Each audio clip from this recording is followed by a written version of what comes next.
Hello, everyone. We are gathered here today to hear the hallowed readings of the philosopher Plato.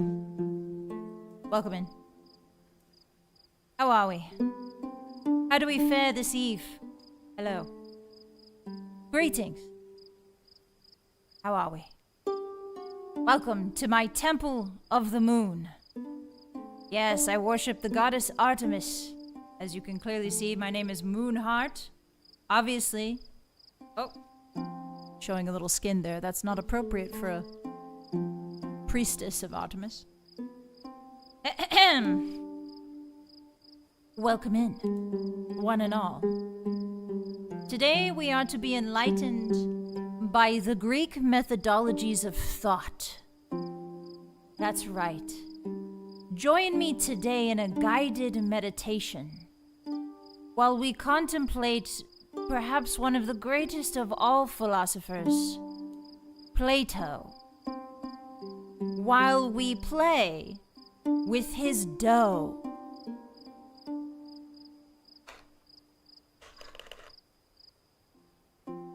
Open your ears, open your minds. Book I persons of the dialogue. Socrates, who is the narrator. Socrates. Glaucon. Adeimantus. Polemarchus. Cephalus. Thrasymachus.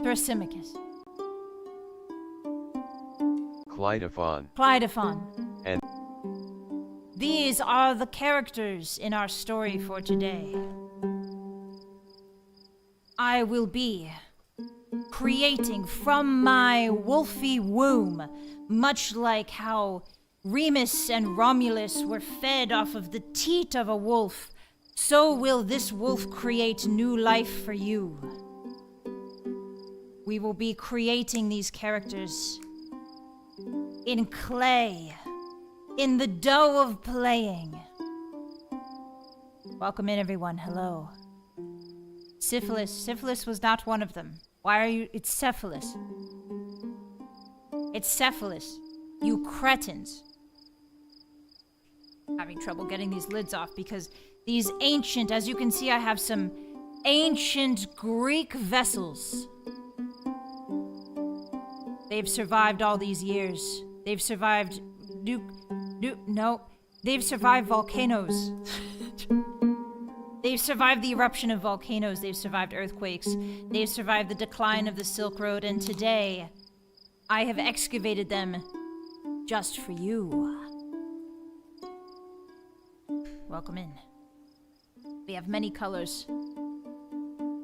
Hello, everyone. I love the smell of Play-Doh. Yes, let me take a big whiff. Oh, disgusting. I love it. Delightful. It smells of amphora. It smells of the inside of an amphora, frankincense and garum, which is an ancient fish sauce that the Greeks used. Very smelly stuff. Put the red right there. Perfect. Welcome in, everyone. Hello. Krazzy, thank you so much for the 5 gifted tithes to the Temple of Artemis. Thank you. Thank you. The priestess of Artemis, the head priestess, which is me, thanks you very kindly. Thank you, good patron. Please, if you have been on the receiving end of Krazzy, our good patron's generosity, please also extend your thanks, as is the Platonian way. Plutonium? No, you misheard me. Platonium. I'm going to get this out of here if it's the last thing I do. Oh, yes. Oh, delightful. Simply perfect. There it is, the clay of the ancients. First, we will be constructing a golem of Glaucon.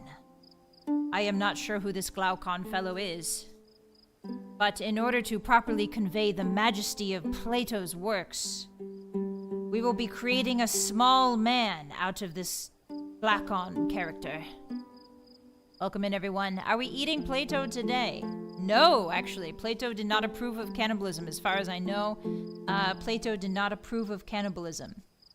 I believe he would consider it barbaric. I don't know if he used that term, but Welcome in, everyone. I am making the character of Glaucon right now. He is a silly little fellow. I'm doing brain surgery. I've just attached his skull to his body.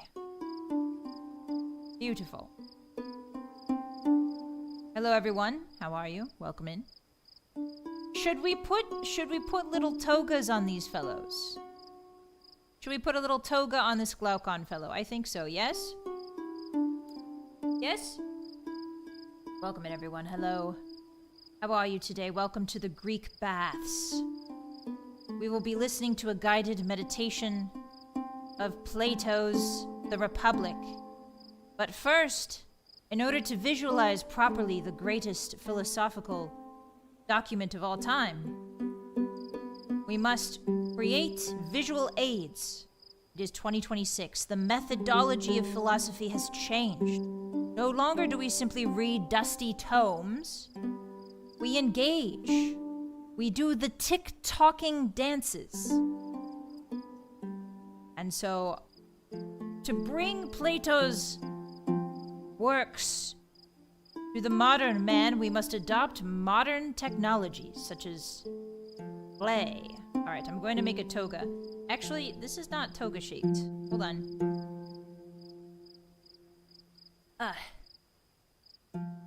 Oh. Delightful.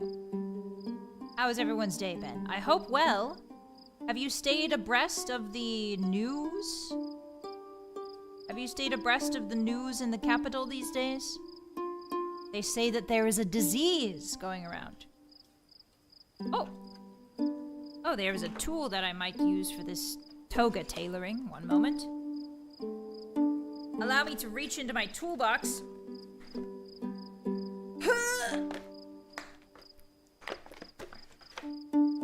How do they expect children to get this blessed? I mean, I am a priestess of Artemis. I should not swear. There we go. You can see highly sharpened tailor's scissors. Don't use this on paper. Your mother will get very angry if you use these on paper. Cut. Oh, that cuts like a dream. Cuts like a dream. Yes, the finest garment for Glaucon. That is delightful. Beautiful. The children aren't supposed to open it? Well, how are they supposed to play with it if they can't open it? That's like a dream, I tell you. Like a hot knife through butter. Yes. There we go, a more uniform toga for our little friend Glaucon. He is getting dressed, nobody look. Actually, you know what? To be... all of those Greek statues, now that I remember, I'm thinking about it now, and all of those Greek statues we see in museums, all of those Latin, Roman, Greek statues we see in museums, they are all quite naked, aren't they? I believe that the Greeks viewed nudity as some sort of spiritual signifier, which must be why all their statues are completely naked. So, in honor of that, we must give our friend Glaucon period-accurate resemblances, yes? We mustn't, this is the thing about history. If you forget history, you are doomed to repeat it. If you forget that the Greeks had naked statues, you will be doomed to repeat this. Okay, you can't see that very well. One moment. There we go. Lights a little bit less bright. If you do not know history, Hotties, you are doomed to repeat it. And that is why I must be as accurate as possible with this rendering of Plato's characters.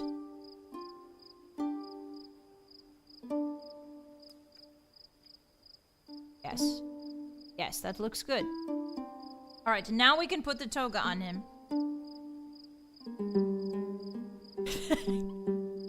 Now we can put the toga on him. Now we can...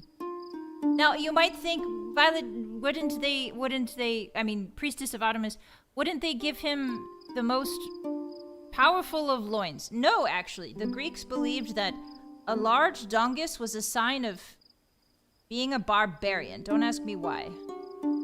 Okay, I'm going to wrap him in his little toga so nicely. Should we cover it? I'm seeing a problem. The toga does not quite cover his deer parts. Oh no. Well, that's alright. They can be peeking out a little bit. I'm sure the Greeks were fine with a bit of nudity here and there. Yes. There is his toga. There he is, Glaucon. His pubis is peeking out a little bit, but don't worry, Plato approves of that. Have you seen all the statues? They all look like this. Sometimes they even have less clothing than this. Should I flatten it? Yes, maybe a little bit. Here we go. That's not his foot! Anyway, you don't need to know that. Should we give him a small face, perhaps?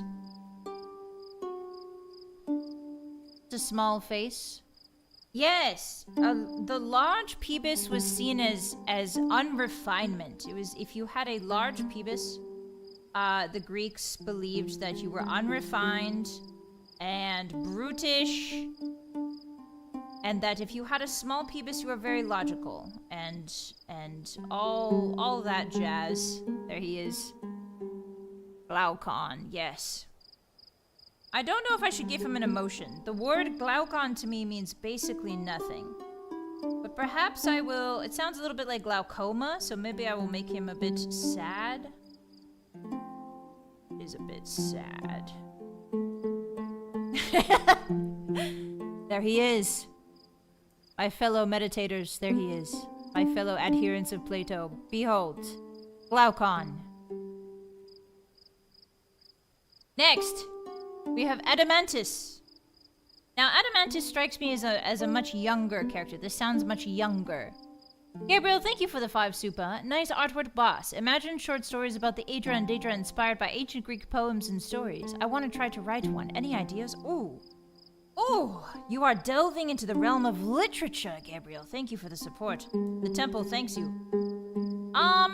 In terms of creating an ancient Greek poem or story, I think you would have to go and ask the Greeks.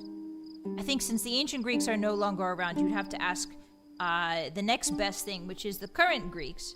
And I'm sure they'd be happy to give you some ideas. I'm sure there's a lot of mythology that's been left untold throughout the eras.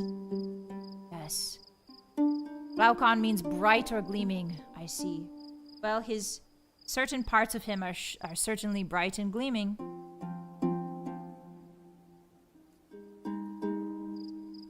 Now we have Adamantus. Adamantus. Oh, I should make his toga a different color, shouldn't I? Adamantus is quite a bit smaller than Glaucon in my head. In my head, I think he is quite a bit smaller. He strikes me as a smaller man. Even though that might not be true in the story. We will see when the story finally starts. When the narrator you see took a bit of a lunch break. He'll be back. Worry not. Like most civilizations in the ancient worlds, stories, believe it or not, were passed down orally. There was no real books. I mean, sometimes there were scrolls and such. But there was a certain art form to the ancient Greek stories, and they were told orally and through plays and musicals and that sort of thing. Operas. Well, maybe not operas, but the prototype of operas. Oh yes, we mustn't forget Adamantius's genitalia. Now, I assume all of these people that are listed as characters in Book 1 of the Republic are men, yes? Yes? I assume so. Hope I would not be remiss to assume that. Oh my goodness. Oh my goodness. Close up on the genitalia there. Beautiful. I mean the lore accurate, period accurate statue. The little one, just a little one. The little one. Remember, these are men of logic. They must have small pubises, or else they are not logical. Alright, and for Adamantus, we will give him a blue toga, methinks, yes? A blue toga, there he is, in all of his glory. He is. Behold. Oh. Behold him. Actually, 1 minute. 1 moment. Ah, there we go. Maybe that's better? But there's no... Yes, with no light you can see it much better. Bit of red is getting mixed in here. Alright, wrap him in his little toga. Oh, thankfully Adamantius's toga covers all of his pubis. That is delightful. Fantastic. There we are. Look, he's properly clothed. Give him a smile. I think Adamantius is the type of guy to smile, don't you? Yeah. Very modest. Very modest. Yes. Okay, and then we give him his other eye. Oh, he's got a bit of a big eye, small eye situation. I am hoping that you will adore him regardless of his eyeball size.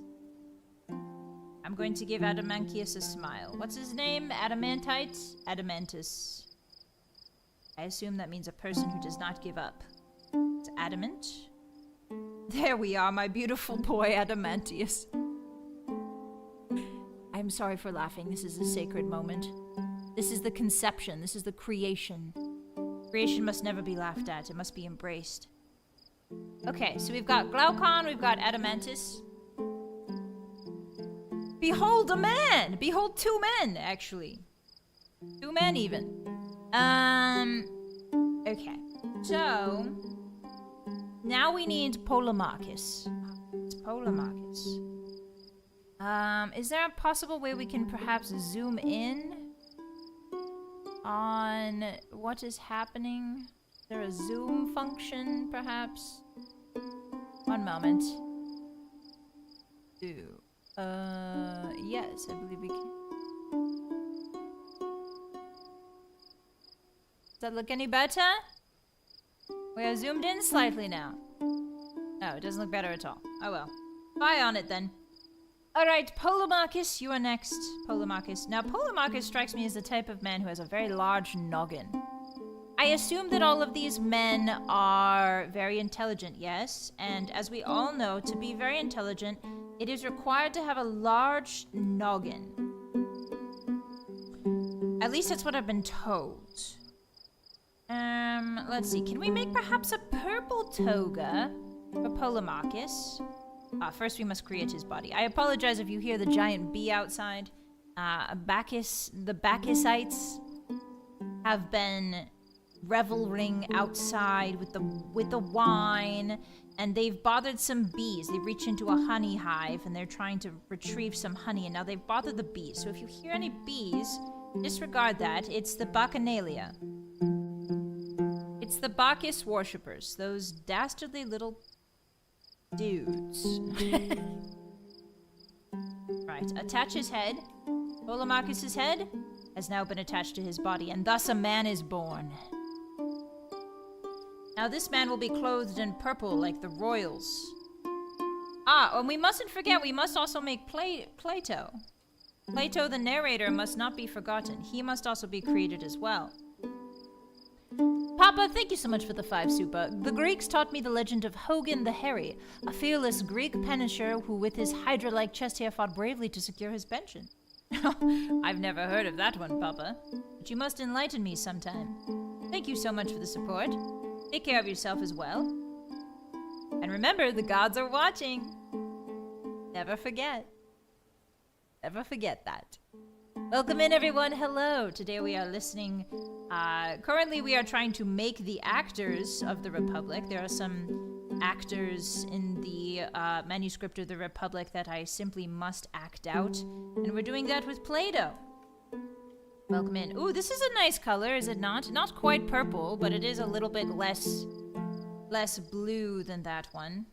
I do like this color. This is lovely.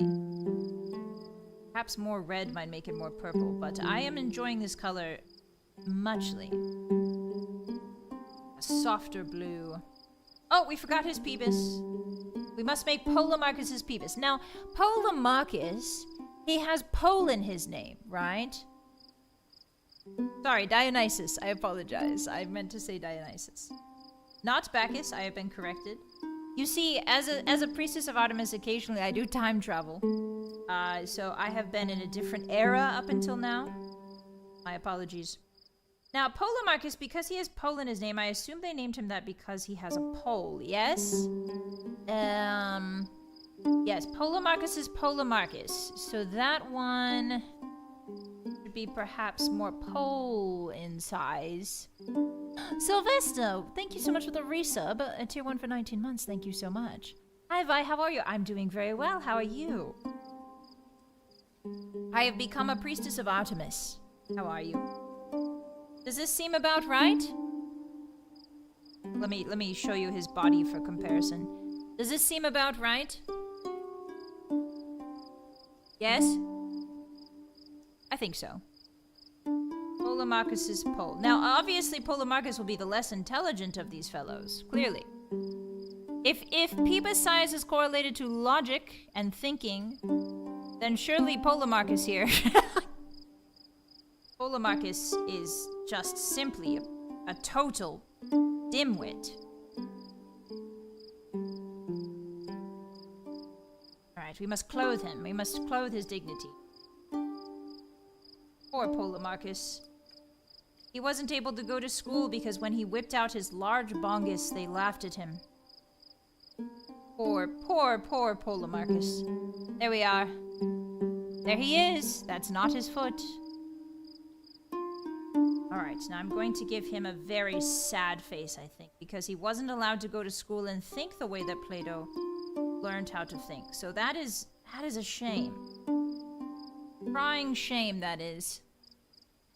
Maybe that's why they took each other to the bathhouses so much. The ancient Greeks took each other to the bathhouses because they were checking the size. Right? They didn't want to converse with someone of lower intellect than them. That would be a waste of time. So that must be why they were in the bathhouses naked with each other so much, these men, these ancient Greek men. At least that's what I assume. Polemarchus' eyes looking up at you. And his other eye looking up at you too. Alright, now Polemarchus is going to be a very sad man, I think. Very sad, contrite sort of man. He was never able to go to school. He was denied intellectual opportunities because of his Phoebus size, as they did in ancient Greece. Beautiful. Alright, so we have Glaucon in the red, excuse me, Glaucon in the red, Adamantus in the bright blue, and Polemarchus in the darker blue. For those of you who are colorblind, this will be a fun exercise in imagination. Next up we have Cephalus. Yes, Cephalus. Not syphilis, but Cephalus, quite different. Now, Cephalus strikes me as a smaller man, I believe. I think Cephalus would be a smaller man. That's my belief. That's my opinion. And as we all know, the Greeks love to talk about their opinions with each other. Some of them even turned it into a school of thought. Here we are. We will attach Cephalus's head to his body now. He is quite a stocky man. This is a stocky little fellow. Actually, shall we make him even stockier? Something tells me that Cephalus perhaps indulges in the milk dumplings more often than his fellows. That is fine. It is fine to be stocky. In fact, it is a sign of wealth back in this era. Back in this era, it is a sign of wealth to be on the larger side. It means you have enough food. Feed yourself and your family. Here, I'll hold up Adamantus for comparison. Oh, watch out, Adamantus. Don't get squished. Alright. Cephal means he should have a common... That is true. I was wondering about that. Cephalus... He doesn't have encephalopathy, but, I mean, Cephalus does mean head, so why don't we just sort of... If he was known for his head, why don't we sort of give him a... Such a good point. This is why I allowed the Hotties into the Temple of Artemis for today. There we go. That's more like it. Cephalus? It's not cephalus, it's cephalus. Very different. Alright, we are going to clothe Cephalus, I believe, in garments of gold. Actually, gold should be for... I think gold should be for Socrates. So perhaps we will give Cephalus green. Nice green. Yes, Big Head Cephalus, that's what they called him back in the day. Oh, I almost forgot his bongus. My apologies. I do not mean to offend the menfolk of the temple. I just completely forgot about the bongus bit we were doing. Now, I think maybe Cephalus should also have 3 balls. I think maybe Cephalus is a special kind of man. There you go. The triple. I think perhaps he is born... Or maybe, yes, perhaps he is born in a special way. And then, obviously, the very, very... He has a big head, but I think maybe the head downstairs is perhaps not that big. If I was a historian, it would be funnier that way if his name was Cephalus. There we go, everyone behold! This is basically like taking our ancient Greek philosopher friends to the bathhouses ourselves. We are checking. We are monitoring. Ones of your stature, Hotties, should not be conversing with the less intellectual. Go. Alright. Cephalus, be clothed. Oh my goodness. He is so wide he can barely fit his toga. Oh, careful that you don't get stuck to... What's his name? Polemarchus. I almost forgot his name. It's Polemarchus, by the way. Alright. Now we will make Cephalus's face. Question mark. Everybody says, oh, Cephalus, you have such a big head, but what about big eyes? What about his huge, big eyes? What about Cephalus? If you have a large head, surely all of your features must also get larger. Yes. Yes.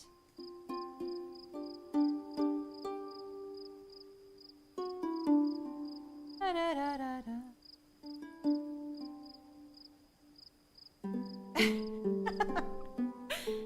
Cephalus's eyes so round, so large, so wide. I think he perhaps has a surprised mouth. Of a surprised mouth. Sort of blends into his eyes. There he is. Our boy Cephalus. So delightful.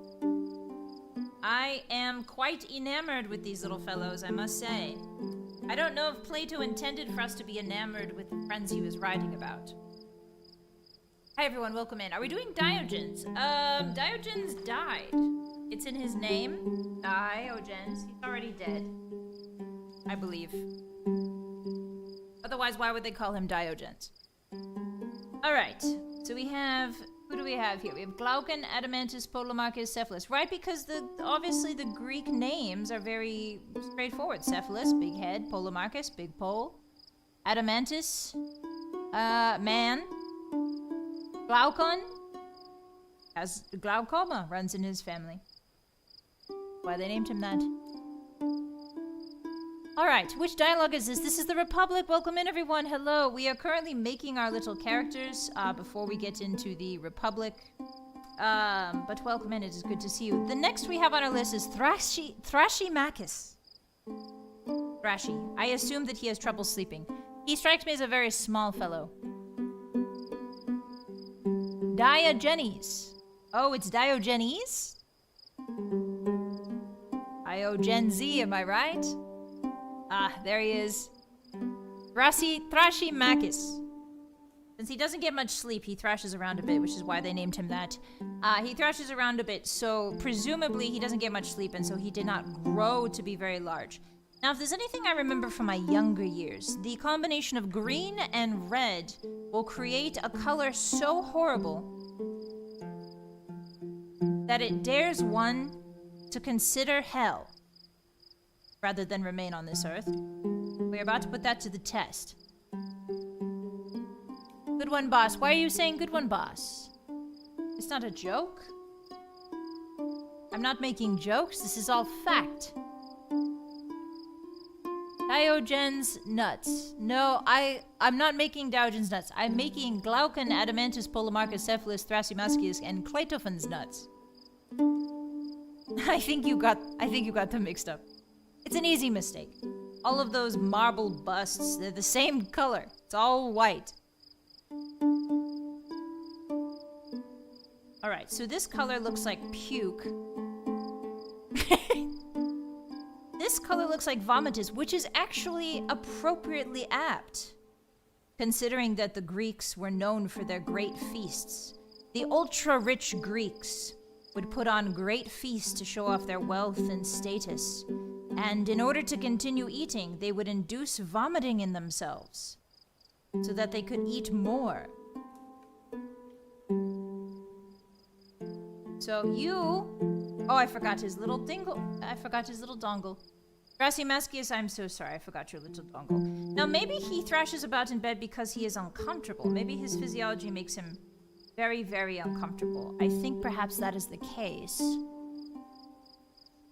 I thought the vomiting thing was a myth. I'm fairly certain it's not, but I could be. As always, as a scholar, you must always leave room to be proven wrong.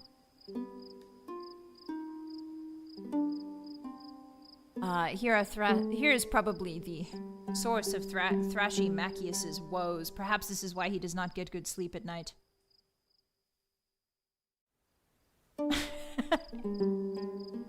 Perhaps this is why.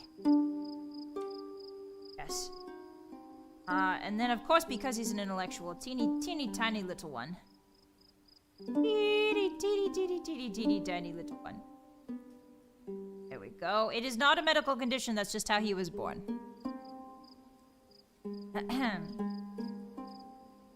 Alright, now the puke toga is going on. We're going to wrap up Thrasymachus so tightly, so snugly. His toga is distended by the girth of his ball. His toga is distended by his nether regions. It is quite unfortunate. Oh, don't look under there. Alright, so we have... Oh no, I forgot his little face, of course. Alright. 2 little eyeballs. Befitting of a philosopher. All philosophers have 2 eyeballs. Oh, Thrasymachus looks kind of angry. He looks like an angry sort of fellow. Perhaps because he thrashes. Oh, watch out, he bounced. He has extra cushioning, so he bounced differently than the others. Oh, he looks upset. Thrasymachus looks quite upset. What a funny little fellow. Alright, so we have Glaucon, Adamantus, Polemarchus, Cephalus, Thrasymachus.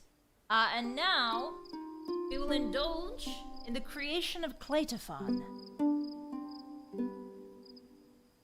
Last but not least, Cleitophon. Oh, and then Plato, of course. More like Platothon, am I right? Okay, let me scoot them all over so you can see them properly. Yeah. Yes, they're squishy little philosophers, aren't they? It has always been my belief that philosophers, while they talk a very aloof game, that philosophers are perhaps maybe more sensitive than they let on. They are only human, after all. And they seem to be very wrapped up in the rightness of their, or the wrongness, of their belief systems. Ah, there he is. Cleitophon. The normal little fellow. Now, Cleitophon, I think Cleitophon perhaps lost one of his in the war. Yes, in the Great War of Troy versus Greece, I think he may have lost one. Or to disease, I'm not quite sure yet. No? Perhaps just a...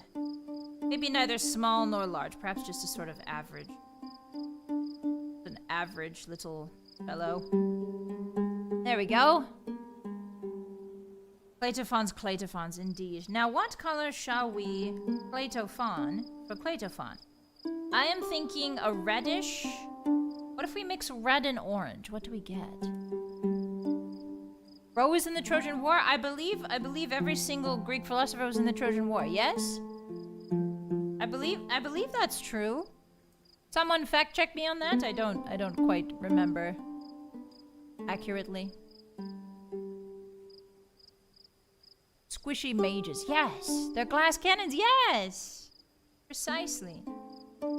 I am creating a new color here. Not quite red, but also not quite orange. Seems to be just making red again, though. So what if we mix... Oh, I have a fantastic idea. What if we mix red and then a little bit of blue? Like a tiny bit of blue. Will this give us a more purple perhaps? I'm pretty sure the Trojan War took place before the time of the philosophers. Oh, did it? Interesting. Welcome in, everyone. Hello. We are creating our Greek philosopher friends. Welcome in. There's a chance that they said they were even if they weren't. Ah, so they are liars. Oh, it seems we've made the puke color again. Well, this just simply won't do. Perhaps we shall dress Platophon in a green, but perhaps a yellowish green. A green that is also profoundly yellow. What is color theory? No one knows.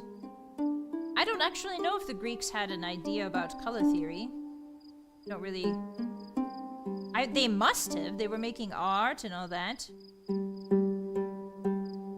They knew that yellow and blue makes green. Oh yes, a nice light green. Very different from the dark green here. Perfect. Beautiful. A spring green, if you will. Oh, there we go. Platophon, your toga is ready, sir. Isn't the act of creation so beautiful, Hotties? Yeah, he is. He looks quite stuck. I think he's the sort of man where all of his outfits are very ill-fitting. He doesn't ever buy the right size for himself. Because he doesn't see himself as a small man. Yes, he has... Like a Pomeranian, he has delusions of grandeur. And so he buys the wrong size for himself every time. Look at his eyes. He is so innocent. I can't wait to find out their real personalities. Welcome in, everyone.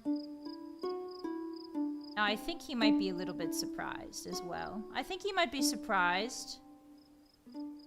He has a sense of whimsy and joy. There he is, Clatophon. Last but not least, Hotties, we create the one, the only Plato. I feel like I'm looking less at a collection of Greek men and more at a Plato baby nursery. I think you are incorrect. I think you are incorrect. I think you are simply jealous of my Plato skills. I think I know Plato better than you. I think one might be jealous of my skills. They say, Plato used to say this a lot. He would say, criticism is an indicator of jealousy. I remember that. That was one of the many things he said. Plato, the man, the myth, the legend himself. What a beautiful little fellow he is. Do we know Plato's height? Was he a short king or a tall king?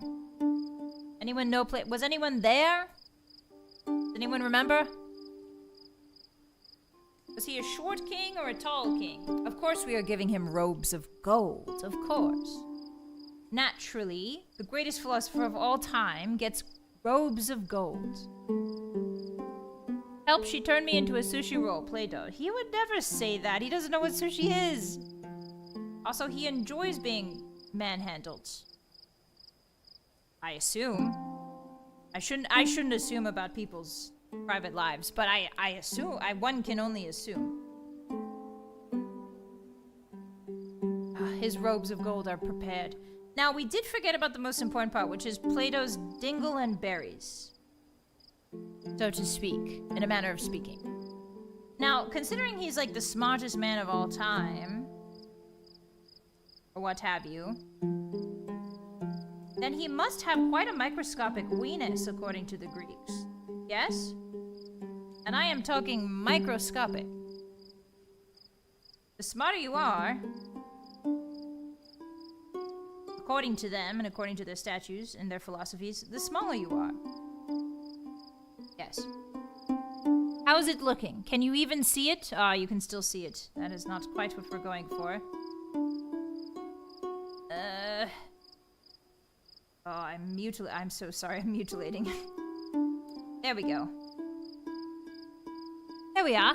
Ah, welcome in, Juna. Hello. You're just in time to look at Socrates, Dingle, and Wingle. This is Socrates. Welcome. I mean, sorry, Plato. This is Plato's Dingle. Welcome in, Eels. How are we today? Today we are listening to Plato. And in just a moment, we are going to clothe him in robes of gold. This is the philosopher Plato. We're going to clothe him. And then the listening will commence. The reading of Plato's The Republic will commence. Welcome in, everyone. How was your stream? My name is Vylett Moonheart. I am a priestess of Artemis.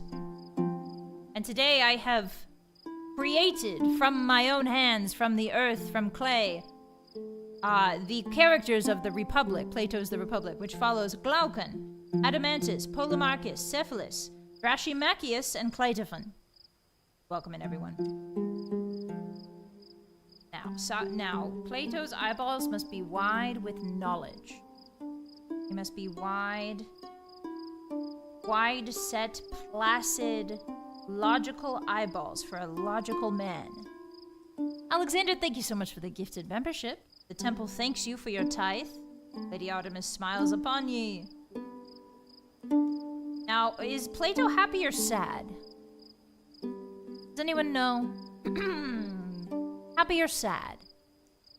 Do you think Plato, one of the greatest philosophers of all time, is joyful? Or is he perhaps a dour man? Thank you for the hydrate, Basement. I appreciate that. I have imbibed from my cistern. There's a bit of phlegm in my throat from the goat cheese I ate earlier today. You know, the Greek goat cheese. Perhaps neutral. Neutral, I see. Well, in that case... Is this neutral? Does this look neutral to you? There he is, Plato! The greatest philosopher of all time. Can't even see his weenus. Alright. Now, shall we begin? The meditations? Close your eyes. Close your eyes, hotties. And listen to the dulcet tones of Plato himself as he reads you his most famous work, The Republic. Others who are mute auditors. The scene is laid in the house of Cephalus at the Piraeus, and the whole dialogue is narrated by Socrates the day after it actually took place to Timaeus, Socrates. Socrates is the... and a nameless person, who are introduced in the Timaeus. Well, you can't just I went introduce down all those yesterday men. to the Piraeus with Glaucon the son of Ariston, He's talking. that I might offer up my prayers to the goddess, Bendis, the Thracian Artemis, and also because I wanted to see in what manner they would celebrate the festival, which was a new thing. I was delighted with the procession of the inhabitants, but that of the Thracians was equally, if not more, beautiful. Okay, so these characters are when we had finished our prayers and viewed the spectacle, we turned in the direction of the city, and at that instant Polemarchus the son of Cephalus chanced to catch sight of us from a distance as we were starting on our way home, and told his servant to run and bid us wait for him.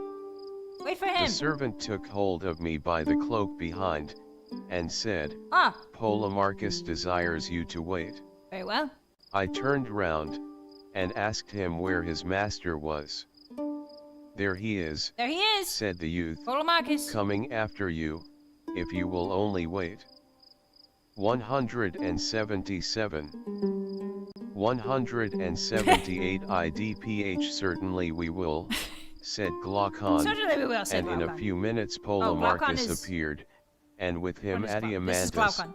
Glaucon's brother, Nice Adeimantus. Radus the son of Nicias, and several others who had been at the Who procession. is Nicias? I didn't make a Nicias. Polemarchus said to me, I Marcus? perceive, Socrates, that you and your companion are already on your way to the city. Yes. You are not far wrong, I said. But do you see, he rejoined, how many we are? Of course. There's a lot of us, yes. And okay, are you stronger? One moment.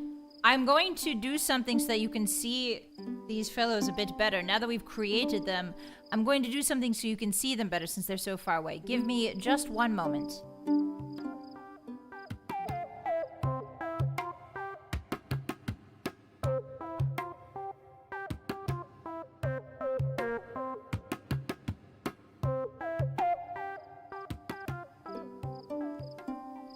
There we are. That's much better, isn't it? Now you can see them much up close. Up close and personal. Perhaps we will turn down the filter. Yes, there we are. Turn down the filter. There we are. Oh, that was the wrong filter. My bad. One moment. Oh.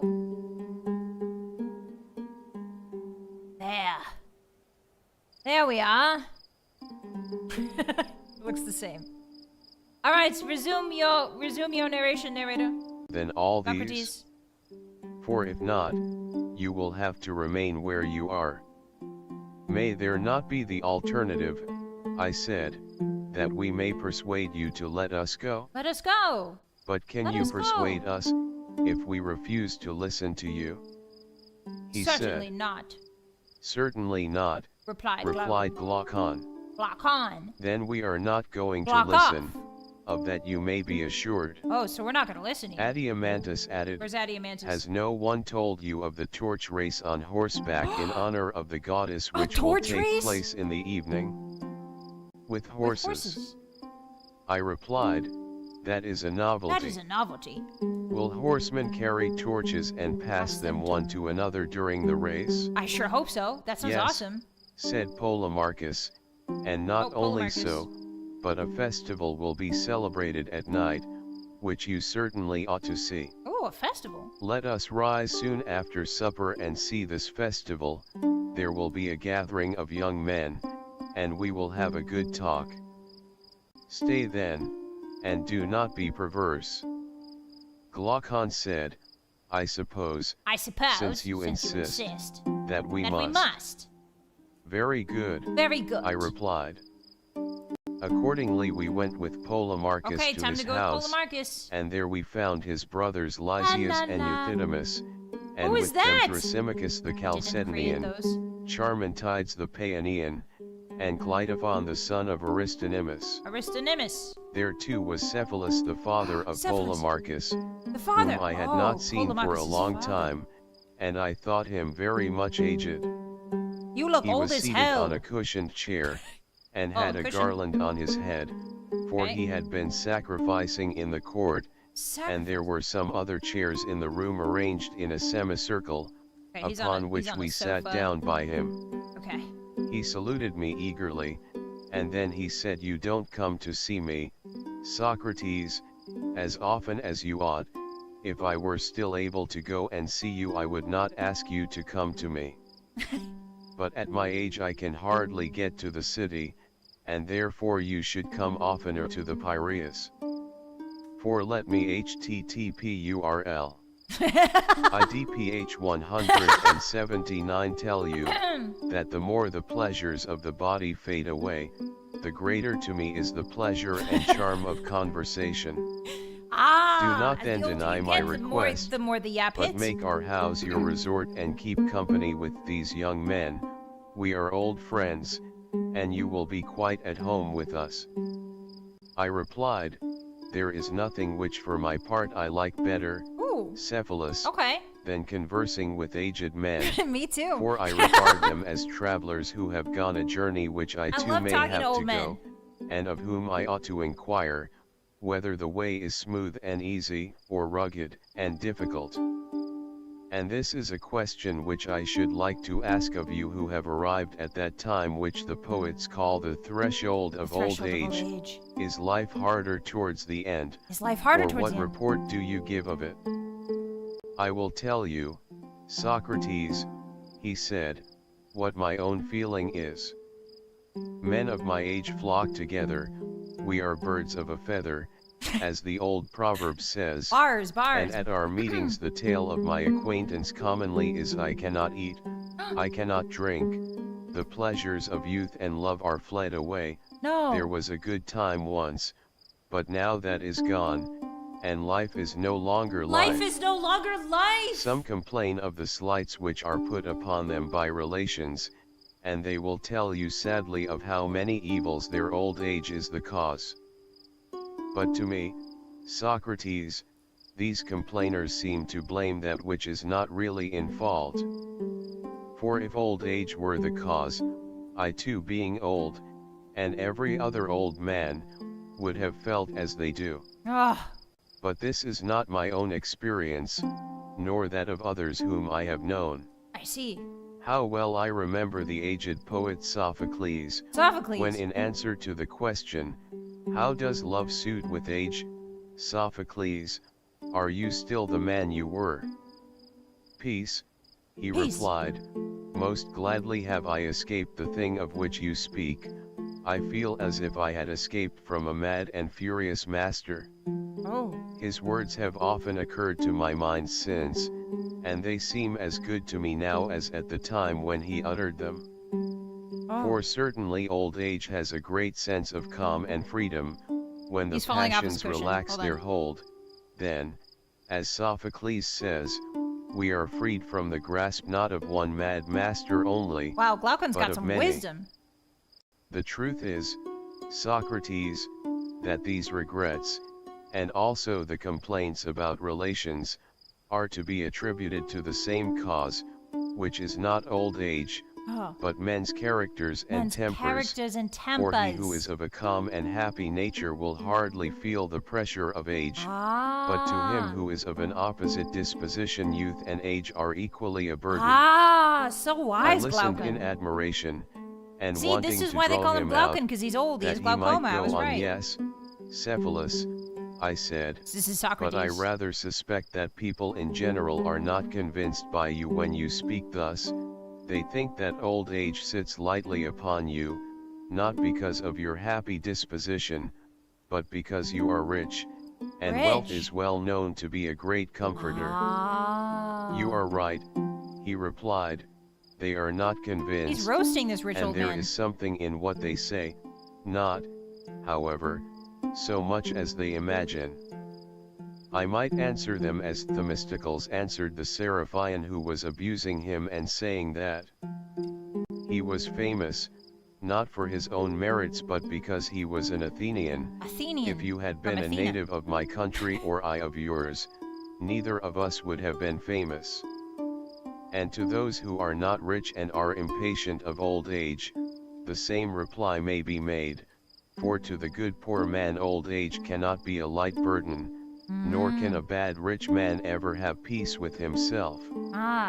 May I ask, Cephalus, whether your fortune was for the most part inherited or acquired by you? Acquired. Socrates, do you want to know how much I acquired? In the art of making money I have been midway between my father and grandfather.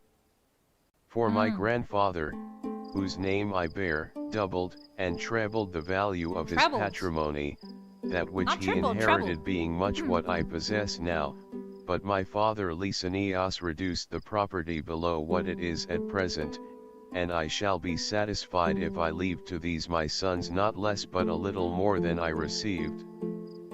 That was why I asked you the question, I replied, because I see that you are indifferent about money, which is a characteristic rather of those who have inherited their fortunes than of those who have acquired them, The makers of fortunes have a second love of money as a creation of their own, resembling the affection of authors for their own poems, or of parents for their children. So he's saying businessmen love besides that money. natural love of it for the sake of use and profit which is common to them and all men.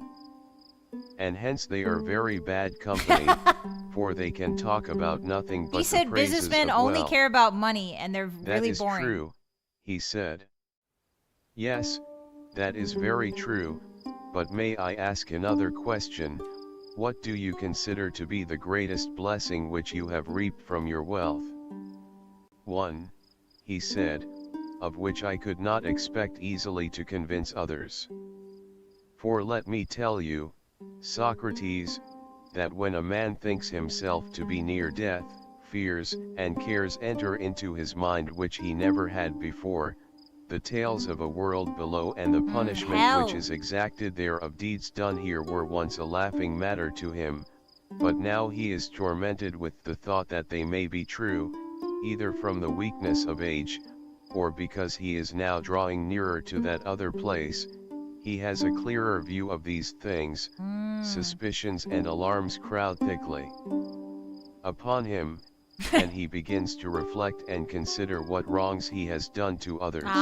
So only when you're on your deathbed do you consider what you did wrong. And when he finds that the sum of his transgressions is great, he will many a time like a child start up in his sleep for fear, Hades, and he is filled with dark forebodings. But to him who is conscious of no sin, sweet hope, as Pindar charmingly says, is the kind nurse of his age. Hope, he says, cherishes the soul of him who lives in justice and holiness, and is the nurse of his age and the companion of his journey, hope which is mightiest to sway the restless soul of man. How admirable are his words! And the great blessing of riches, I do not say to every man, but to a good man, is, that he has had no occasion to deceive or to defraud others, either intentionally or unintentionally, and when he departs to the world below he is not in any apprehension about offerings due to the gods or debts which he owes to men. Now to this peace of mind the possession of wealth greatly contributes, and therefore I say, that, setting one thing against another, of the many advantages which wealth has to give, to a man of sense this is in my opinion the greatest. Well said, Cephalus, I replied, but as concerning justice, what is it? To speak the truth and to pay your debts, no more than this? And even to this are there not exceptions? Suppose that a friend when in his right mind has deposited arms with me and he asks for them when he is not in his right mind, ought I to give them back to him? No one would say that I ought or that I should be right in doing so, any more than they would say that I ought always to speak the truth to one who is in his condition. You are quite right, he replied. But then, I said, speaking the truth and paying your debts is not a correct definition of justice. Okay. Quite correct, So Socrates, just paying what you owe if Simonides is to be believed, said Polemarchus interposing. Interposing, I fear, said Cephalus, that I must go now, for I have to look after the sacrifices, and I hand over the argument to Polemarchus and the company. Is not Polemarchus your heir? I said. To be sure, he answered, and went away laughing to the sacrifices. What? That Tell doesn't me answer then, anything, old man. O Come back. thou heir of the argument, what did Simonides say, and according to you truly say, about justice? Okay, Polemarchus is taking over now. He said that the repayment of a debt is just, and in saying so he appears to me to be right. Bent. I should be sorry to doubt the word of such a wise and inspired man, but his meaning, though probably clear to you, is the reverse of clear to me. For he certainly does not mean, as we were just now saying, that I ought to return a deposit of arms or of anything else to one who asks for it when he is not in his right senses, and yet a deposit cannot be denied to be a debt. True. Then when the person who asks me is not in his right mind, I am by no means to make the return. Certainly not. When Simonides said that the repayment of a debt was justice, he did not mean to include that case. Certainly not, for he thinks that a friend ought always to do good to a friend and never evil. You mean that the return of a deposit of gold which is to the injury of the receiver, if the two parties are friends, is not the repayment of a debt? That is what you would imagine him to say. Yes. And are enemies also to receive what we owe to them? To be sure, he said, they are to receive what we owe them, and an enemy, as I take it, owes to an enemy that which is due or proper to him, that is to say, evil. Simonides, then, after the manner of poets, would seem to have spoken darkly of the nature of justice, for he really meant to say that justice is the giving to each man what is proper to him, and this he termed a debt. I don't know what they're talking about. That must have been his meaning, he said. By heaven, I replied, and if we asked him what due or proper thing is given by medicine, and to whom, what answer do you think that he would make to us? He would surely reply that medicine gives drugs and meat and drink to human bodies. And what due or proper thing is given by cookery, and to what? Seasoning to food. And what is that which justice gives, and to whom? Oh. If, Socrates, we are to be guided at all by the analogy of the preceding instances, then justice is the art which gives good to friends and evil to enemies. That is his meaning then? I think so. And who is best able to do good to his friends and evil to his enemies in time of sickness? The physician. Or when they are on a voyage, amid the perils of the sea. Voyage. The pilot. And in what sort of actions or with a view to what result is the just man most able to do harm to his enemy and good to his friend? In going to war against the one and in making alliances with the other. But when a man is well, my dear Polemarchus, there is no need of a physician. No. And he who is not on a voyage has no need of a pilot? No. Then in time of peace justice will be of no use. I am very far from thinking so. You think that justice may be of use in peace as well as in war? Yes. Like husbandry for the acquisition of corn? Yes. Or like shoemaking for the acquisition of shoes, that is what you mean? Yes. And what similar use or power of acquisition has justice in time of peace? In contracts, Socrates, justice is of use. And by contracts you mean partnerships? Exactly.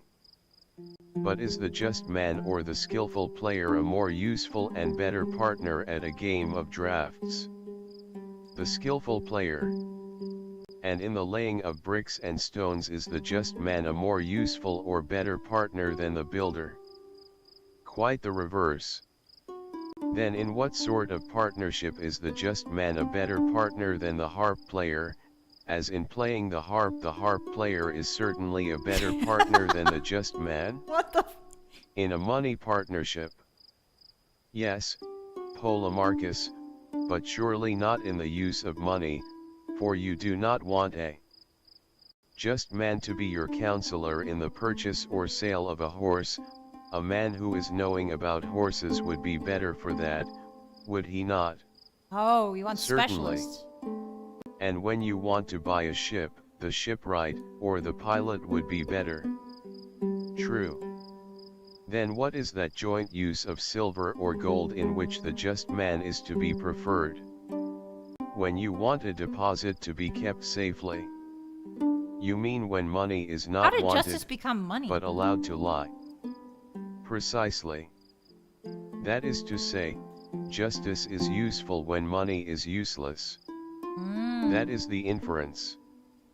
And when you want to keep a pruning hook safe, then justice is useful to the individual and to the state, but when you want to use it, then the art of the vine dresser. Clearly.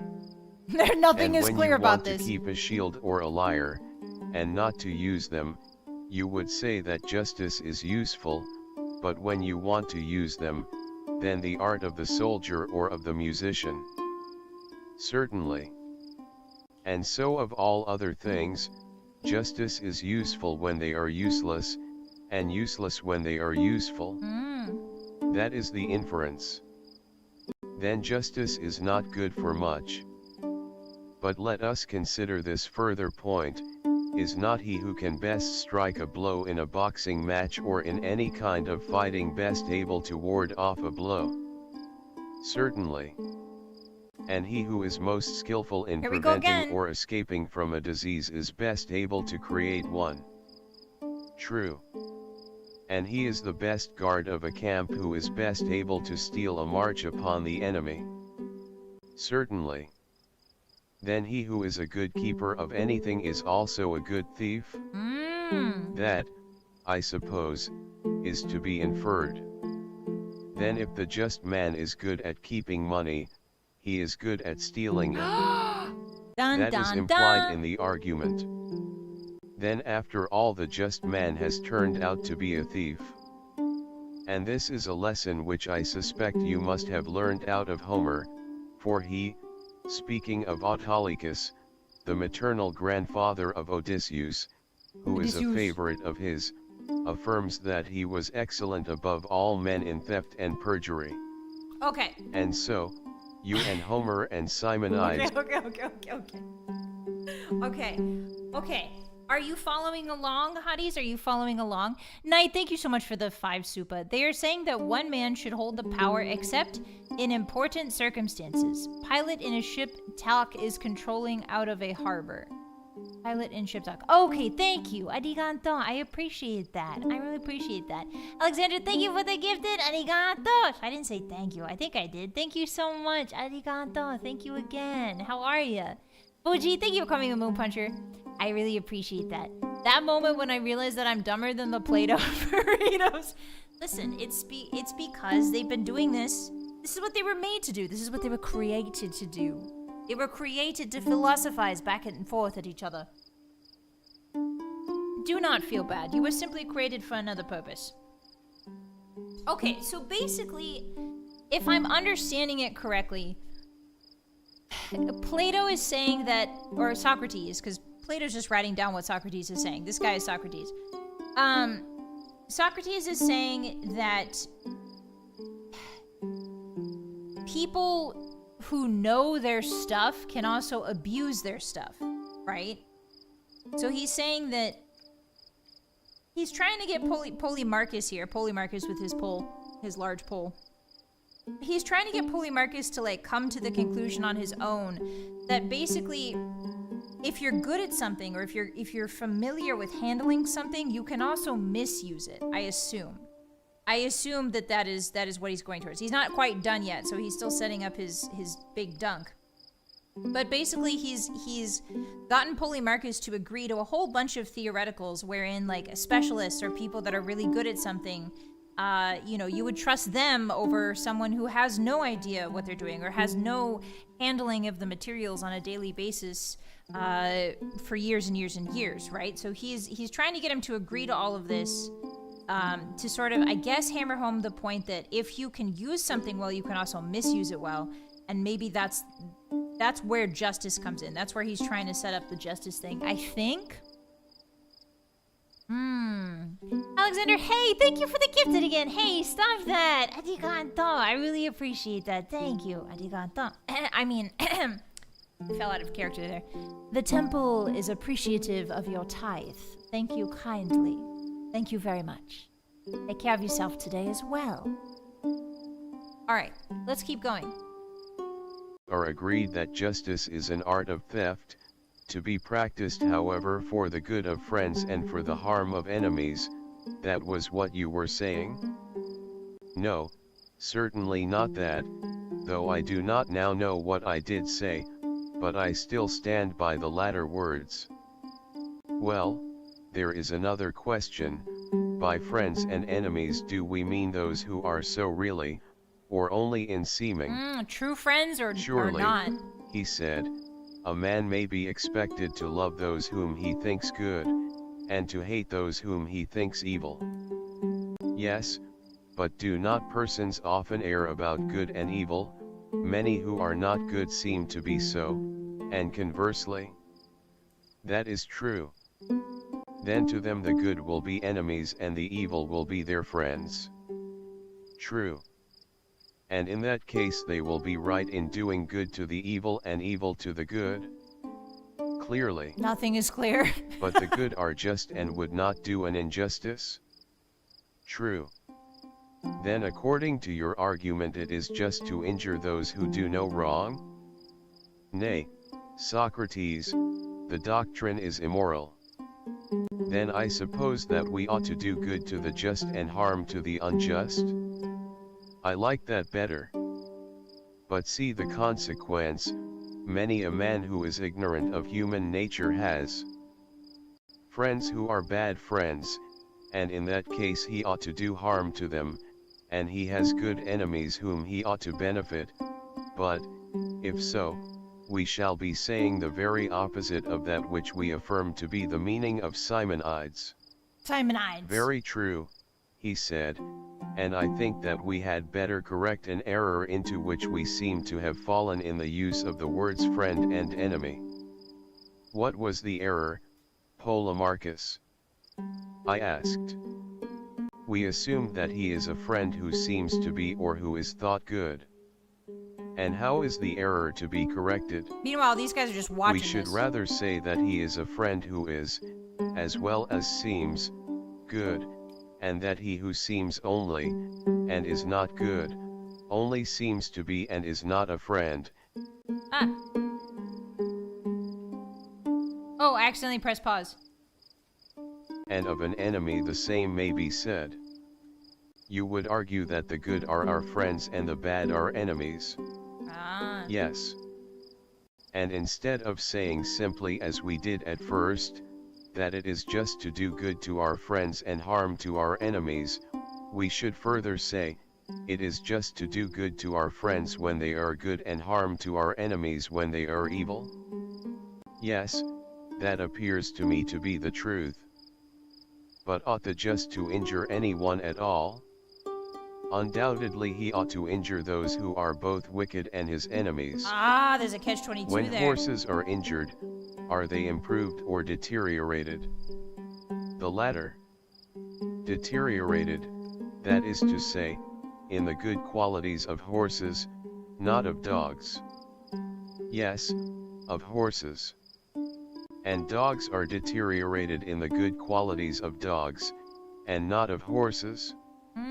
Of course. And will not men who are injured be deteriorated in that which is the proper virtue of man? This is a cushion, Certainly. This isn't doo-doo. And that human virtue is justice? To be sure. Then men who are injured are of necessity made unjust? That is the result. But can the musician by his art make men unmusical? What the? Certainly not. Or the horseman by his art make them bad horsemen? Impossible.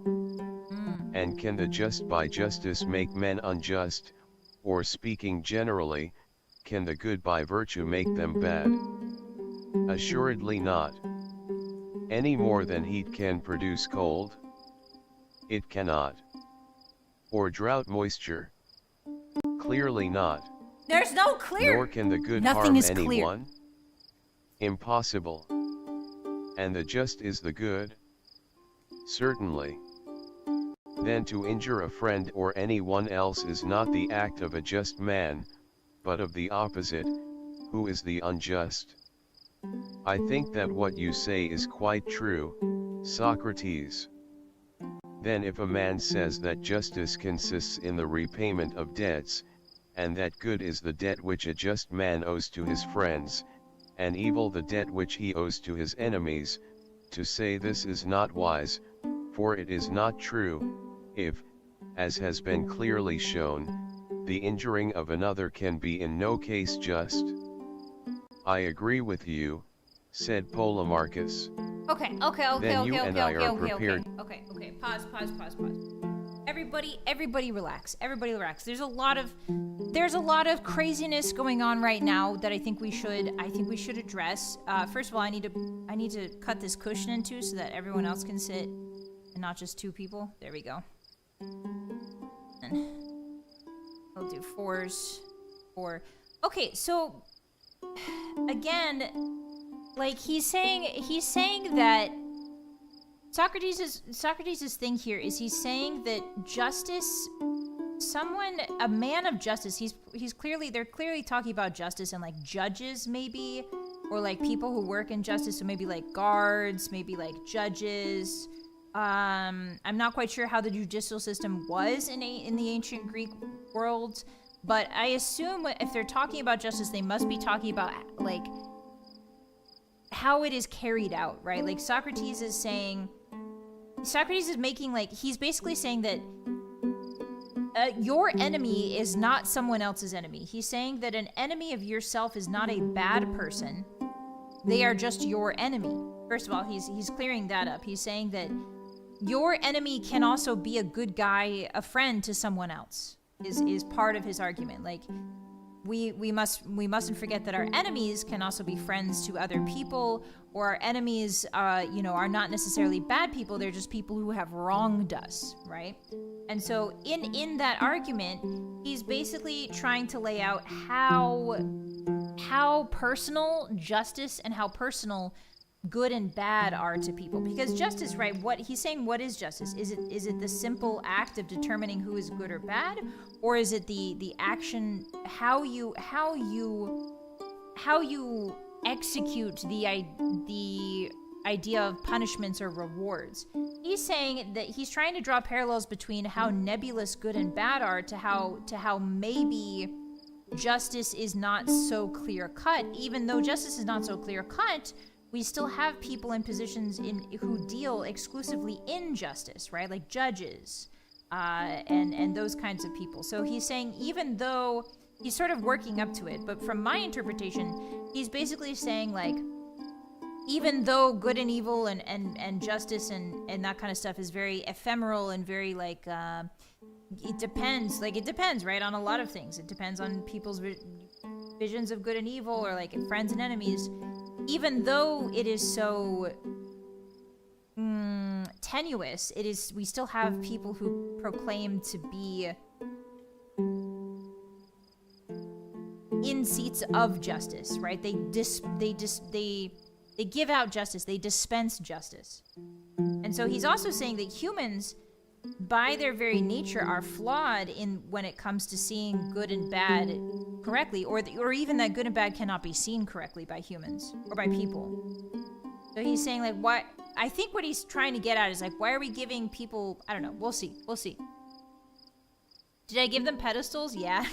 These are cushions they're supposed to be sitting on. I think this guy is off camera now. This is Glaucoma. I think he's off camera. All right, let's continue. So Polemarchus is Glaucoma's son. Polemarchus here is Glaucoma's son. And Glaucoma basically said, like, all right, I don't want to talk with you anymore. I'm going to have my son talk to you because I need to go take care of some things, some festival prep. So my son is going to intellectually argue with you. Even though Glaucoma was talking earlier about how, the only thing left to me in my old age is the joys of yapping. So I don't know why. He was like, yeah, I love the joys of yapping. And then he gave a little rant, and then when Socrates was like, okay, let's really talk about it, then he was like, nah, actually, I'm gonna go. Which is really weird, but it's fine. Okay, so Glaucoma's son, Polemarchus, and Socrates are still talking here. Okay. To take up arms against anyone who attributes such a saying to Simonides or Bias or Pittacus, or any other wise man or seer. I am quite ready to do battle at your side, he said. Shall I tell you whose I believe the saying to be? Whose?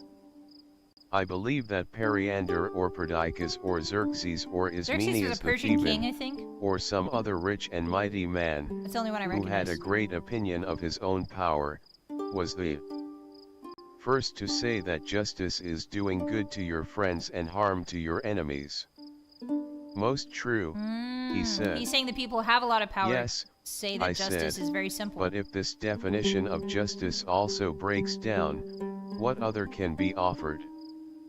Several times in the course of the discussion, Thrasymachus had made an attempt to get the argument into his own hands, and had been put down by the rest of the company, who wanted to hear the end. Oh, he tried to get in on it, but he kept But when Polemarchus and I had done speaking and there was a pause, he could no longer hold his peace, and, thank you, Fujibuddy, for the gathering himself up, he came at us like a wild beast, seeking to devour us. We were quite panic-stricken at the sight of him. I knew he was an aggro type of guy. Lizzie, thank you so much for the supa. Thank you for the tithe to the temple. I appreciate that. He would never make it as a dwarf. Very true. Thank you so much. I appreciate that. Dwarves are one of my favorite fantasy races. They're one of my favorites, so thank you for mentioning them. All right. So apparently Thrasymachus is running at them, and he's about to scream. He roared out to the whole company, "What folly, Socrates, has taken possession of you all? And why, silly billies, do you knock under to one another?" Plato invented the word silly billies. I say that if you want really to know what justice is, you should not only ask but answer, and you should not seek honor to yourself from the refutation of an opponent, but have your own answer, for there is many a one who can ask and cannot answer. And now I will not have you say that justice is duty or advantage or profit or gain or interest, for this sort of nonsense will not do for me. I must have clearness and accuracy. I was panic-stricken at his words, and could not look at him without trembling. Indeed, I believe that if I had not fixed my eye upon him, I should have been struck dumb, but when I saw his fury rising, I looked at him first, and was therefore able to reply to him. "Thrasymachus," I said, with a quiver, "don't be hard upon us. Polemarchus and I may have been guilty of a little mistake in the argument, but I can assure you that the error was not intentional. If we were seeking for a piece of gold, you would not imagine that we were knocking under to one another, and so losing our chance of finding it. And why, when we are seeking for justice, a thing more precious than many pieces of gold, do you say that we are weakly yielding to one another and not doing our utmost to get at the truth? So he's getting sick of it. He's getting tired of their wiffle-waffle. My good friend, we are most willing and anxious to do so, but the fact is that we cannot. And if so, you people who know all things should pity us and not be angry with us." How characteristic of Socrates! He replied, with a bitter laugh, "That's your iron-icle style." Iron-icle. Did I not foresee, have I not already told you, that whatever he was asked he would refuse to answer, and try irony or any other shuffle, in order that he might avoid answering? "You are a philosopher, Thrasymachus," I replied, "and well know that if you ask a person what numbers make up 12, taking care to prohibit him whom you ask from answering twice 6, or 3 times 4, or 6 times 2, or 4 times 3, for this sort of nonsense will not do for me, then obviously, if that is your way of putting the question, so no Socrates one can is saying answer you. That but suppose that he were to retort, Thrasymachus, what do you simple mean? Answers aren't always the correct answers. If one of these numbers which you interdict be the true answer to the question, am I falsely to say some other number which is not the right one? Is that your meaning? How would you answer him? Just as if the two cases were at all alike. He said, "Why should they not be?" I replied, "And even if they are not, but only appear to be so to the person who is asked, ought he not to say what he thinks, whether you and I forbid him or not?" I presume then that you are going to make one of the interdicted answers. I dare say that I may, notwithstanding the danger, I don't know who's talking right now. if upon reflection I approve of any of them. But what if I give you an answer about justice other and better, he said, than any of these? What do you deserve to have done to you? Done to me, as becomes the ignorant, I must learn from the wise, that is what I deserve to have done to me. What, and no payment? A pleasant notion. I will pay when I have the money, I replied. But you have, Socrates, said Glaucon's Glaucon, back! And you, Thrasymachus, need be under no anxiety about money, for we will all make a contribution for Socrates. Yes, he replied, and then Socrates will do as he always does, refuse to answer himself, but take and pull to pieces the answer of someone else. Why, my good friend, I said, how can anyone answer who knows, and says that he knows, just nothing, and who, even if he has some faint notions of his own, is told by a man of authority not to utter them? The natural thing is, that the speaker should be someone like yourself who professes to know and can tell what he knows. Will you then kindly answer, for the edification of the company and of myself? Glaucon and the rest of the company joined in my request, and Thrasymachus, as anyone might see, was in reality eager to speak, for he thought that he had an excellent answer, and would distinguish himself. But at first he affected to insist on my answering, at length he consented to begin. Behold, he said, the wisdom of Socrates, he refuses to teach himself, and goes about learning of others, to whom he never even says thank you. Yeah, he hates Thrasymachus. That I learn of others, I replied, is quite true, but that I am ungrateful I wholly deny. Money I have none, and therefore I pay in praise, which is all I have. Oh, Socrates is like, I'm poor. How ready I am to praise anyone who appears to me to speak well, you will very soon find out when you answer, for I expect that you will answer well. I think he just roasted him. Listen, then, he said, I proclaim that justice is nothing else than the interest of the stronger. And now why do you not praise me? But of course you won't. Let me first understand you. This bro wants to be accepted I so replied. badly. This bro wants to be an intellectual Justice, so badly.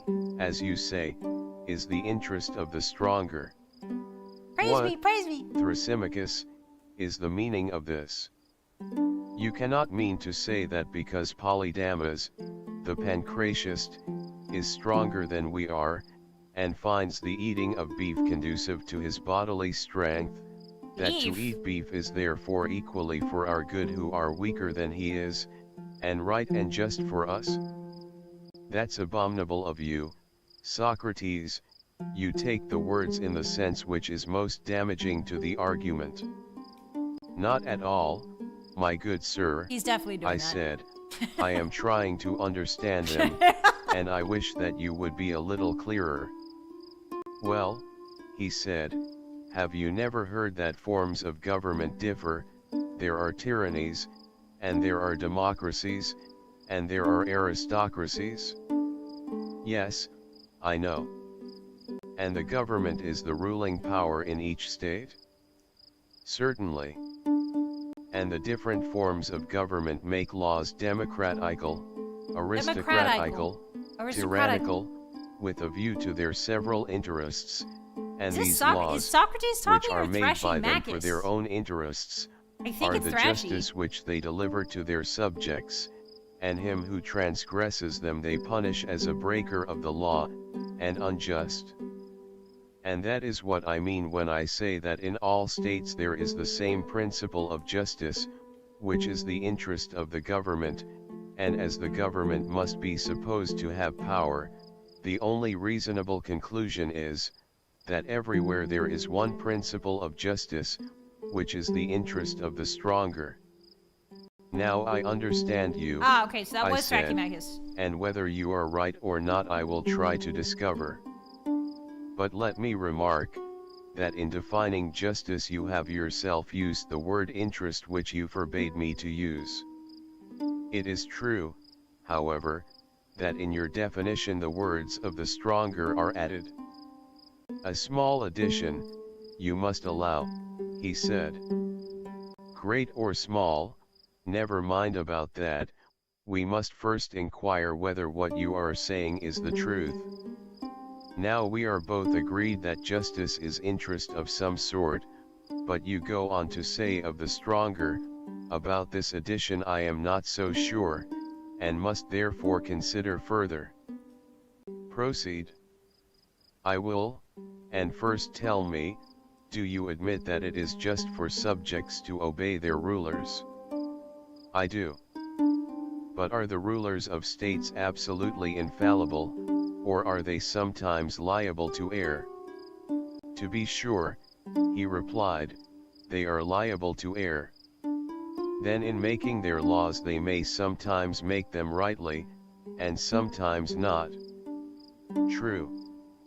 When they make them rightly, they make them agreeably to their interest. When they are mistaken, contrary to their interest, you admit that? Yes. And the laws which they make must be obeyed by their subjects, and that is what you call justice? Doubtless. Then justice, according to your argument, is not only obedience to the interest of the stronger but the reverse? What is that you are saying? Yeah, what is bro yapping about? I am only repeating what you are saying, I believe. But let us consider, have we not admitted that the rulers may be mistaken about their own interest in what they command, and also that to obey them is justice? Has not that been admitted? Yes. Then you must also have acknowledged justice not to be for the interest of the stronger, when the rulers unintentionally command things to be done which are to their own injury. Sorry, I made them kiss. For if, as you say, justice they actually is the hate each other right obedience now. which the subject renders to their commands, in that case, O wisest of men, is there any escape from the conclusion that the weaker are commanded to do, not what is for the interest, but what is for the injury of the stronger? Nothing can be clearer, Socrates, Polemarchus is back. said Polemarchus. Yes, I dropped him. said Cleitophon, Cleitophon! interposing, if you are allowed to be Where's his Cleitophon? witness. Cleitophon. But there is no need of any this is witness, Cleitophon. said Polemarchus, Polemarchus. for Thrasymachus him.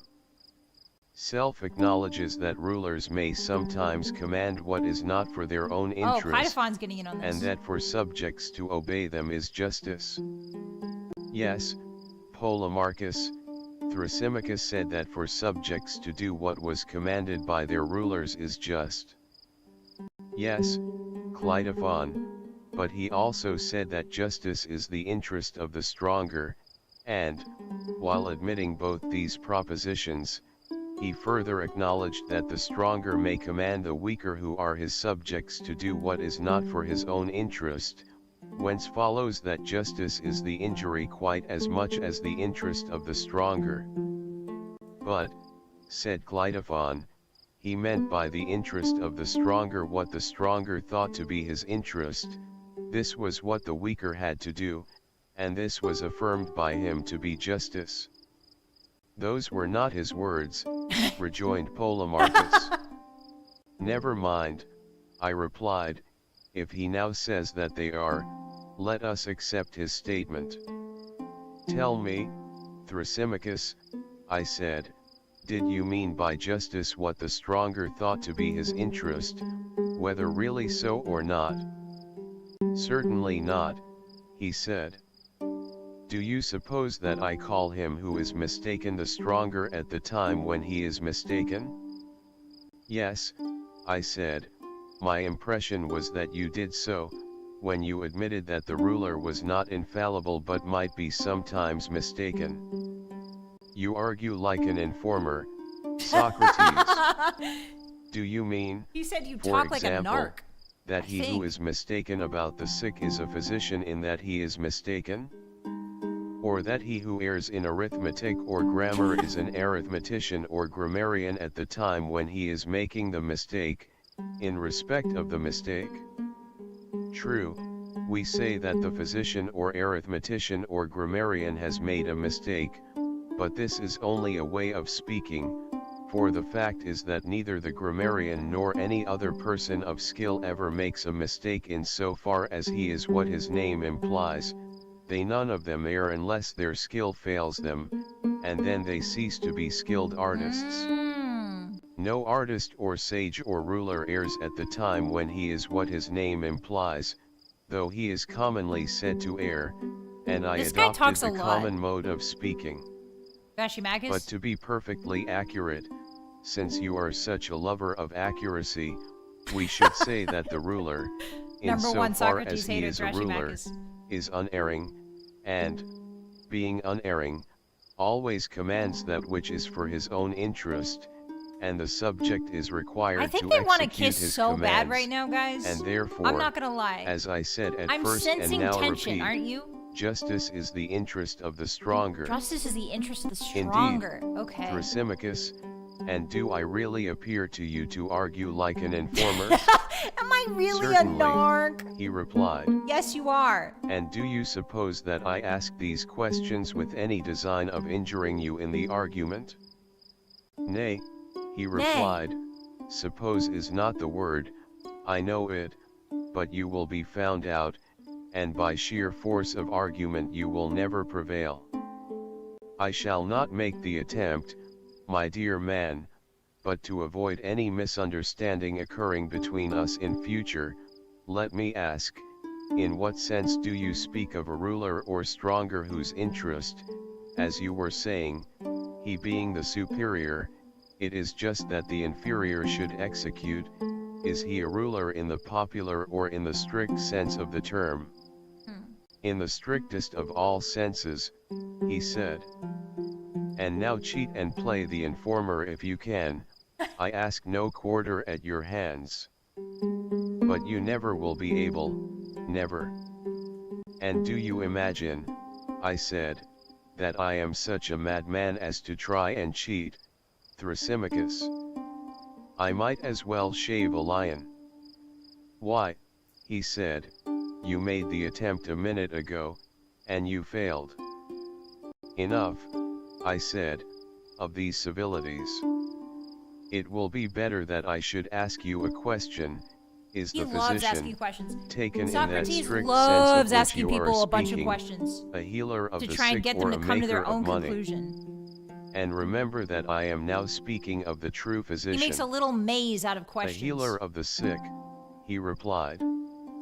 And the pilot, Here we go again. that is to say, the true pilot, is he a captain of sailors or a mere sailor?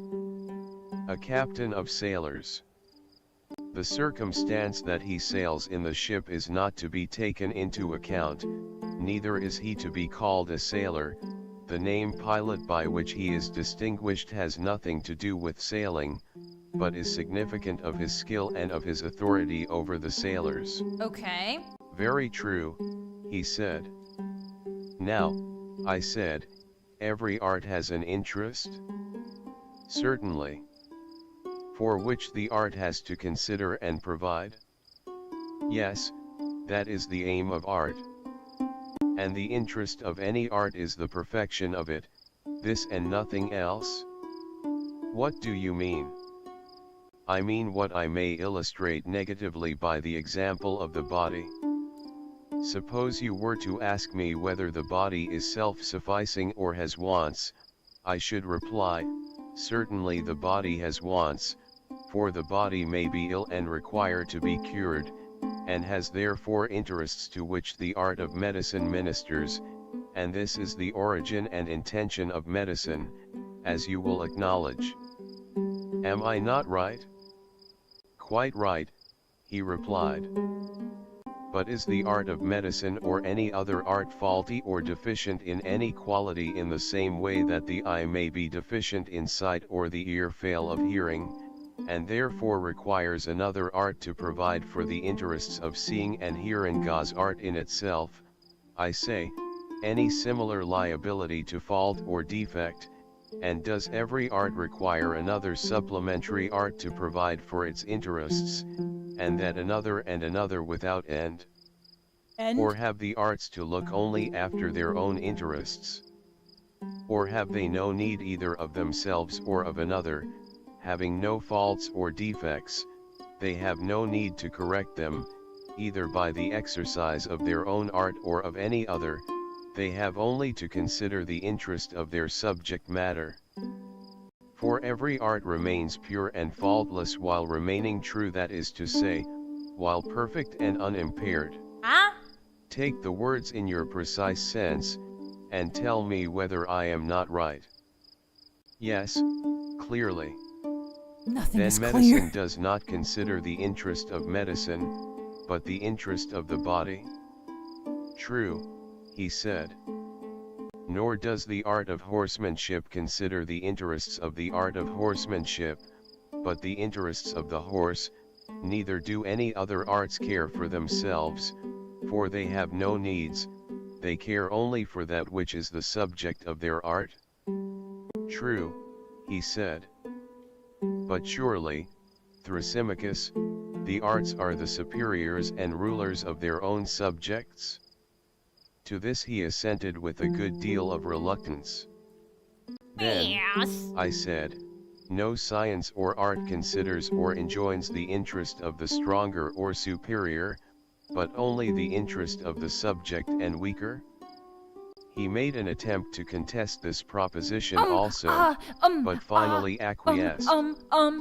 Then, I continued, no physician, in so far as he is a physician, considers his own good in what he prescribes, but the good of his patient, for the true physician is also a ruler having the human body as a subject, and is not a mere money maker, that has been admitted?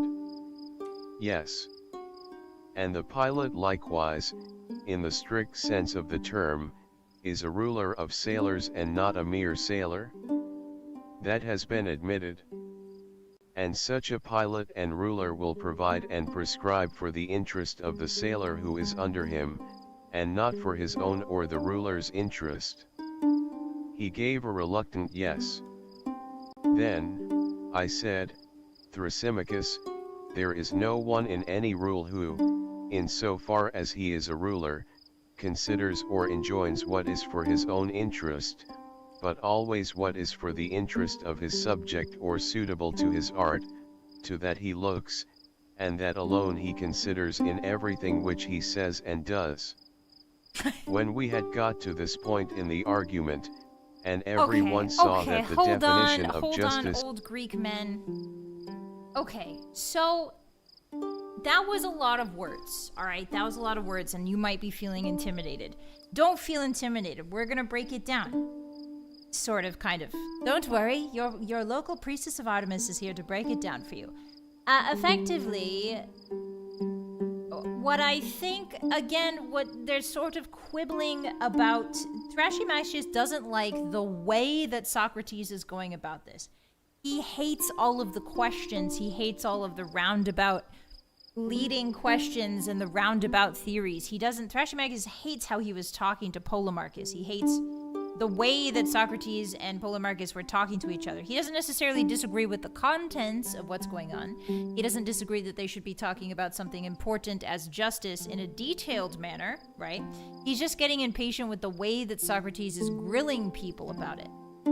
And so now Socrates suddenly has hypnotized him and is doing the exact same grilling that Thrasymachus hated back at him. So that's great.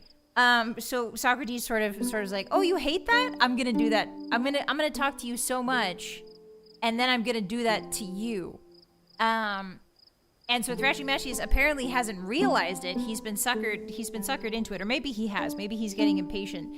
But whatever happened in their conversation, he's been so hypnotized by the onslaught of Socrates's like points that he's making that he has suddenly found himself in this weird question maze that he was rebelling against earlier. He got really, really pissed at it. So pissed that Socrates was shaking in his boots, remember?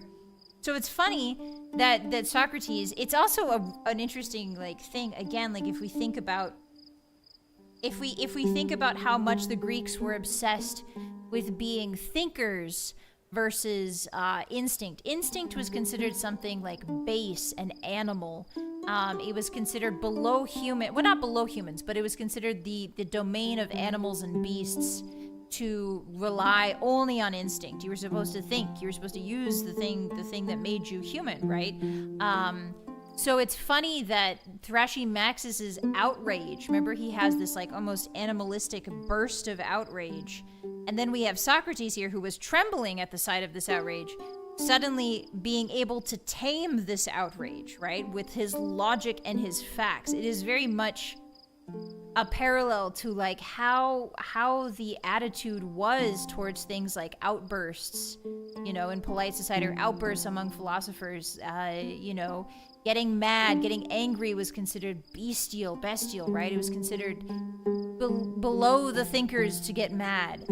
So it's kind of ironic that Thrashymaxus had this big outburst, big animalistic, angry outburst, and now Socrates is like, all right, well, I'm gonna wrangle this, not uncivilized, not in so many words, but basically I'm gonna wrangle this force of nature with my logic and put him in this, my question maze, you know, and quote unquote tame him, right? Tame him.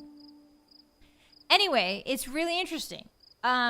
What they're talking about, I have no idea.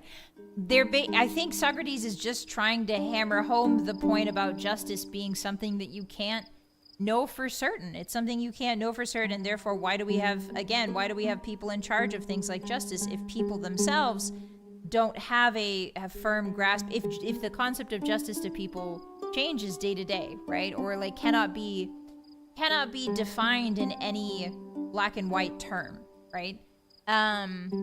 Which is wild.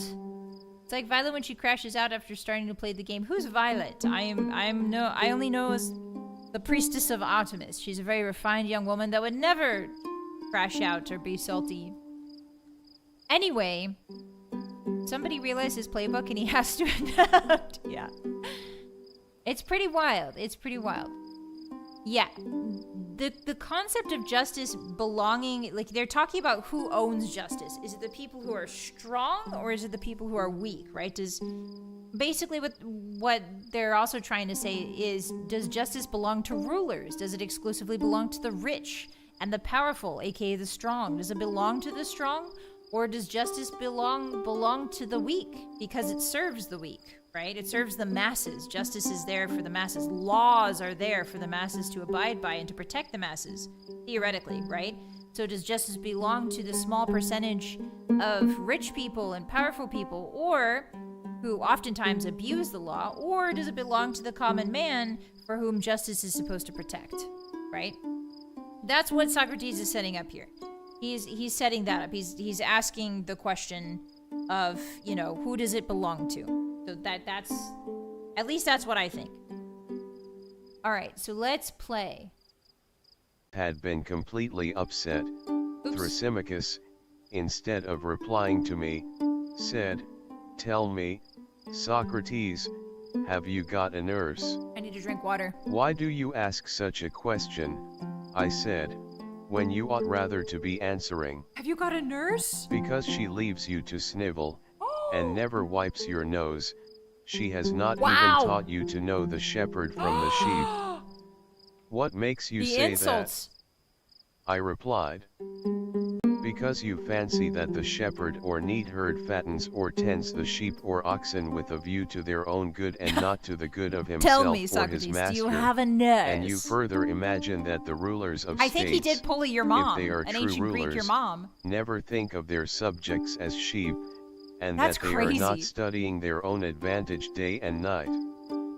Oh, no, and so entirely astray are you in your ideas about the just and unjust as not even to know that justice and the just are in reality another's good, that is to say, the interest of the ruler and stronger, and the loss of the subject and servant, and injustice the opposite, for the unjust is lord over the truly simple and just, he is the stronger, and his subjects do what is for his interest, and minister to his happiness, which is very far from being their own. Consider further, That's what most he thinks, foolish really? Socrates, that the just is always a loser in comparison with the unjust. First of all, in private contracts, wherever the unjust is the partner of the just, you will find that, when the partnership is dissolved, the unjust man has always more and the just less. Secondly, in their dealings with the state, when there is an income tax, the just man will pay more Taxes and mentioned. the unjust less on the same amount of income, and when there is anything to be received, the one gains nothing and the other much. Observe also what happens when they take an office. There is the just man neglecting his affairs and perhaps suffering other losses, and getting nothing out of the public, because he is just. Moreover, he is hated by his friends and acquaintance for refusing to serve them in unlawful ways. Get better friends, then. But all this is reversed in the case of the unjust man. I am speaking, as before, of injustice on a large scale in which the advantage of the unjust is most apparent, and my meaning will be most clearly seen if we turn to that highest form of injustice in which the criminal is the happiest of men, thank you for the Tusuko, and the sufferers or those who refuse to do injustice are the most miserable, that is to say tyranny, which by fraud and force takes away the property of others, not little by little but wholesale, comprehending in one, things sacred as well as profane, private and public, for which acts of wrong, if he were detected perpetrating any one of them singly, he would be punished and incur great disgrace. They who do such wrong in particular cases are called robbers of temples. Oh God. And man-stealers and burglars and swindlers and thieves. Whoa. But when a man besides taking away the money of the citizens has made slaves of them, then, instead of these names of reproach, he is termed happy and blessed, not only by the citizens but by all who hear of his having achieved the consummation of injustice. For mankind censure injustice, fearing that they may be the victims of it and not because they shrink from committing it. And thus, as I have shown, Socrates, injustice, when on a sufficient scale, has more strength and freedom and mastery than justice, and, as I said at first, justice is the interest of the stronger, whereas injustice is a man's own profit and interest. Okay. Thrasymachus, when he had thus spoken, having, like a bath man, deluged our ears like with his words, had a mind to go away. Oh, okay. But the anyway, company would not let him. Bye. They insisted that he should remain and defend his position, and stay, I myself added my own humble request that he would not leave us. Stay, we want to Thrasymachus, hear it, please. I said to him, Excellent man, how suggestive are your remarks. And are you going to run away before you have fairly taught or learned whether they are true He's trying or to get not? the hell out of here. Is the attempt to Before determine the way of man's life so small a matter in your eyes, to determine how life may be passed by each one of us to the greatest advantage? And do I differ from you, he said, as to the importance of the inquiry? You appear rather, I replied, to have no care or thought about us, Thrasymachus, whether we live better or worse from not knowing what you say you know, is to you a matter of indifference. Prithee, friend, do not keep your knowledge to yourself, we are a large party, and any benefit which you confer upon us will be amply rewarded. Yeah, and For my own exposure, part, because I Socrates openly can't pay, declare remember, that I in am coin. not convinced, and that I do not believe injustice to be more gainful than justice, even if uncontrolled and allowed to have free play. For, granting that there may be an unjust man who is able to commit injustice either by fraud or force, Still this does not convince me of the superior advantage of injustice, and there may be others who are in the same predicament with myself. Perhaps we may be wrong. If so, you in your wisdom should convince us that we are mistaken in preferring justice to injustice. And how am I to convince you, he said, if you are not already convinced by what I have just said? What more can I do for you? Would you have me put the proof bodily into your souls? Heaven forbid. What? I said, I would only ask you to be consistent. How would you do that, bud? Or, if you change openly and let there be no deception. For I must remark, Thrasymachus, if you will recall what was previously said, that although you began by defining the true physician in an exact sense, you did not observe a like exactness when speaking of the shepherd. You thought that the shepherd as a shepherd tends the sheep not with a view to their own good, but like a mere diner or banqueter with a view to the pleasures of the table, or, again, as a trader for sale in the market. Oh, so they're saying he's not detached enough. Shepherd. Socrates is saying he's not detached enough. Yet surely the art of the shepherd is concerned only with the good of his subjects. From the subject. He has only to provide the best to for give them, like since the perfection of the art is already ensured whenever all the requirements of it are satisfied. And that was what I was saying just now about the ruler. I conceived that the art of the ruler, considered as ruler, whether in a state or in private life, could only regard the good of his flock or subjects, whereas you seem to think that the rulers in states, that is to say, the true rulers, like being in authority. Think. Nay, I am sure of it. Of course they like then being in authority. Then why in the case of lesser offices do men never take them willingly without payment, unless under the idea that they govern for the advantage not of themselves but of others? Let me ask you a question.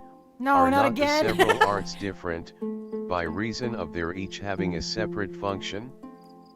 And, my dear illustrious friend, do say what you think, that we may make a little progress.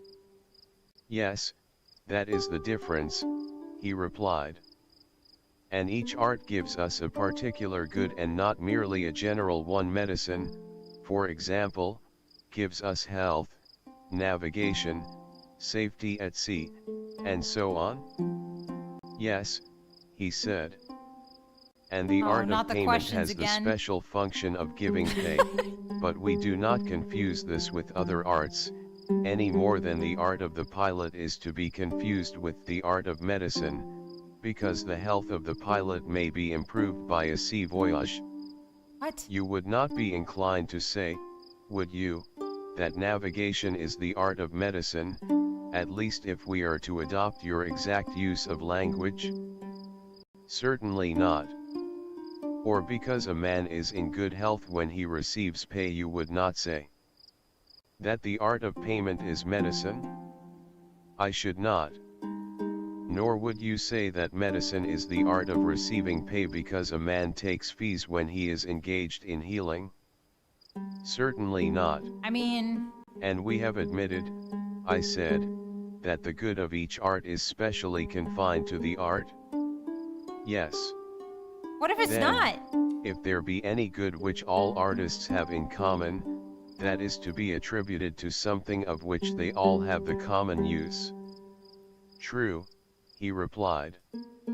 And when the artist is benefited by receiving pay, the advantage is gained by an additional use of the art of pay, which is not the art professed by him.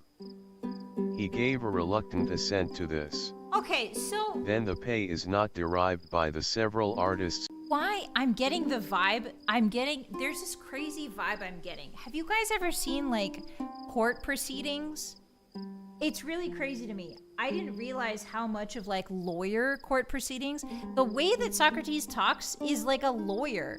Or like I guess lawyers have based a lot of what they do around Socrates' like basic idea, right? Like it feels like Socrates is standing in a court of like justice, right? It feels like these questions he's asking, he's like talking to somebody that's on a witness stand. You know what I mean? Like he's very much like using his interrogation and his questions to get people to come to his conclusion, but it's more than that, right? It's like this, it's like an interrogation,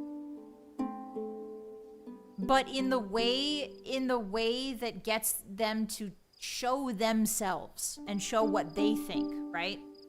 It's very much a lawyer.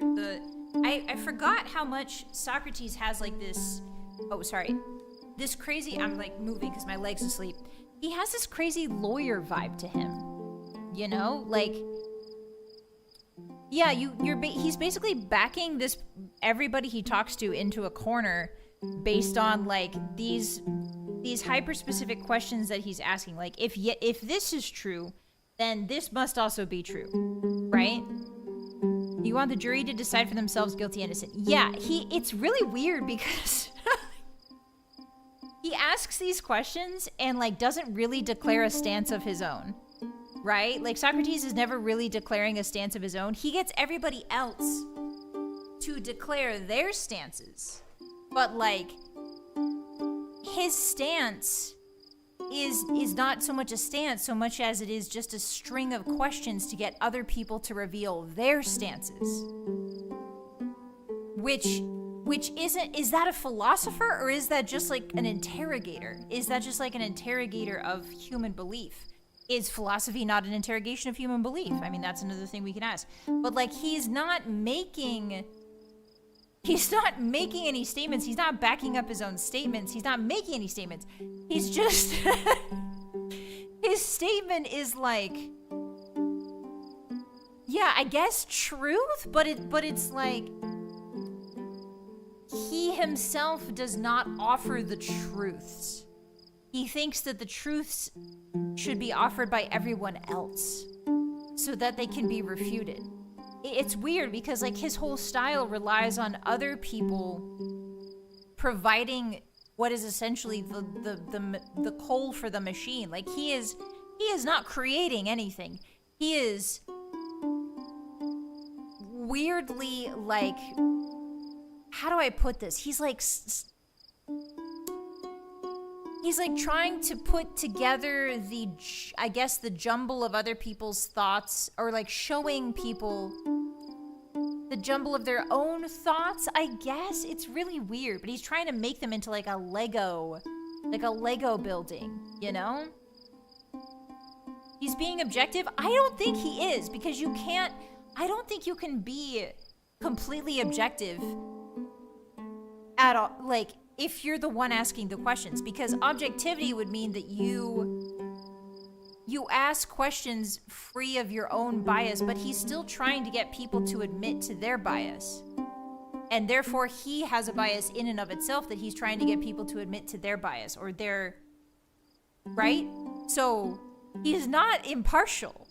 He's asking questions by the sheer act of asking questions, or asking questions with a goal in mind. He is not objective. He's not. He might be objective in like in a sense of like a philosophical, he might be like thinking himself objective. But at the end of the day, when you ask one question instead of another, you are leading someone somewhere, right? If you decide to ask question A instead of question B, and you know that question A leads to answer F, right? Instead of answer G with question B, then you're leading someone. You're leading someone. He doesn't ever.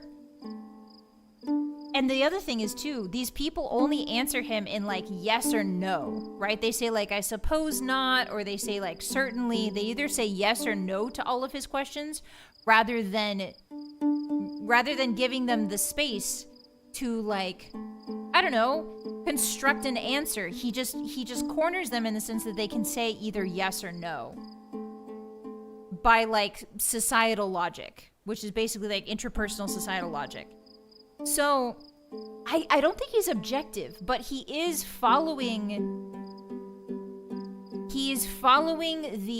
at least revealing like I guess it does kind of make you walk down what you believe in terms of society and culture, right? Like if you societies and cultures, like the idea of moral good and moral bad, there is no such thing as objective good and objective bad, right? Because good and bad are morals that like the human thought process has put onto things. So like in that sense, he's sort of, society is like the same way. Like some societies like, favor patriarchal over matriarchal, right? And then so we follow the thought path. He's trying to like show those biases within society and within the person themselves, which I think is good. I think that's good. I just don't think he's objective. He has a very clear goal, and the questions he asks are subjective to that goal, if that makes sense, at least in my mind. Knight, thank you for the mac and cheese soup. Vaughn, thank you so much for the tithe to the temple. I appreciate that.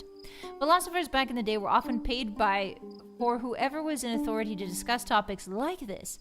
A famous example of Marcus Aurelius, a Byzantine philosopher, would end up becoming an emperor. Ah, I see. I had no idea that Marcus Aurelius was an emperor. Thank you, Knight. I appreciate that. Arigato. Yeah, I haven't read any Marcus Aurelius, but that is very interesting. But what is objective, truly? If the pilot of the ship is turning left, is that because it is the way into the harbor? Is that not the objective direction? Like, that's crazy. It's just crazy to me. He really does, like, there's merit. Obviously, there's merit to what Socrates is doing. However, I think, like, saying that he is trying to be objective is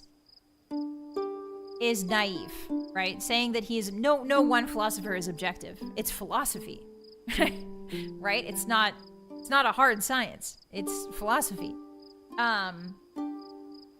So yeah, this is crazy. This is really crazy. This has been very crazy, guys. Does it end? Does it ever end? Does Thrashy Mashius stop getting his thrashing ever? No. Guys, spoiler alert. Thrashy Mashius continues to get his thrashing. And it keeps going for another, like, 50 pages. And they're still talking about justice in 50 pages. Oh my god. So awesome. These, again, like, I feel like these aren't obviously meant to, like, come to a conclusion. The idea is that you wander around in the garden of thoughts. You wander around in the garden of potentialities and thoughts and, like, in the what ifs. You wander around in them to find some sort of meaning to what you believe. Not necessarily a conclusion, but I think the Socrates way of doing things, or from what I can remember, because it's been a long time since I've read him, and now my brain is becoming refreshed. The Socrates method is not necessarily to be like, here is my idea, here is how I'm going to defend it. The Socrates method is more like, what do you believe? And now you defend it. Right? Like, he is never the one being asked. Or very rarely is he the one being asked. And I assume that this pattern continues on. Like, maybe his dissidents come up with, like, maybe his opponents in the, debate ring come up with, like, 1 or 2 paragraphs. But on the whole, it's like him asking people hundreds and hundreds of paragraphs of questions to which they answer either yes or no. And don't get me wrong, it's fun. I think that it makes you... I think the reason why this is probably one of his most famous works... I haven't read The Republic. I read his dialogues. I didn't read The Republic. Plato's dialogues, I should say. But the reason why I think this is so popular is because it's kind of like taking your brain out for a walk. It's kind of like taking your brain out on a leash to a very nice park where you can just sort of walk around and consider things. Socrates doesn't really make points. He makes other people make points. And I think that in and of itself is a interesting method, and it is something that rings true throughout the centuries, right? Because people love themselves by virtue of being an egotistical person. Like, every person has an ego, right?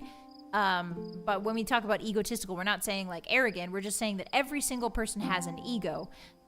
There are very few people that, you know, experience ego death and then can function in regular society, right? So we can assume everyone has an ego, no matter how small, no matter how like repressed, right? Everyone's ego is there. So what people love is learning about themselves, is learning about their own egos, is learning about their own minds.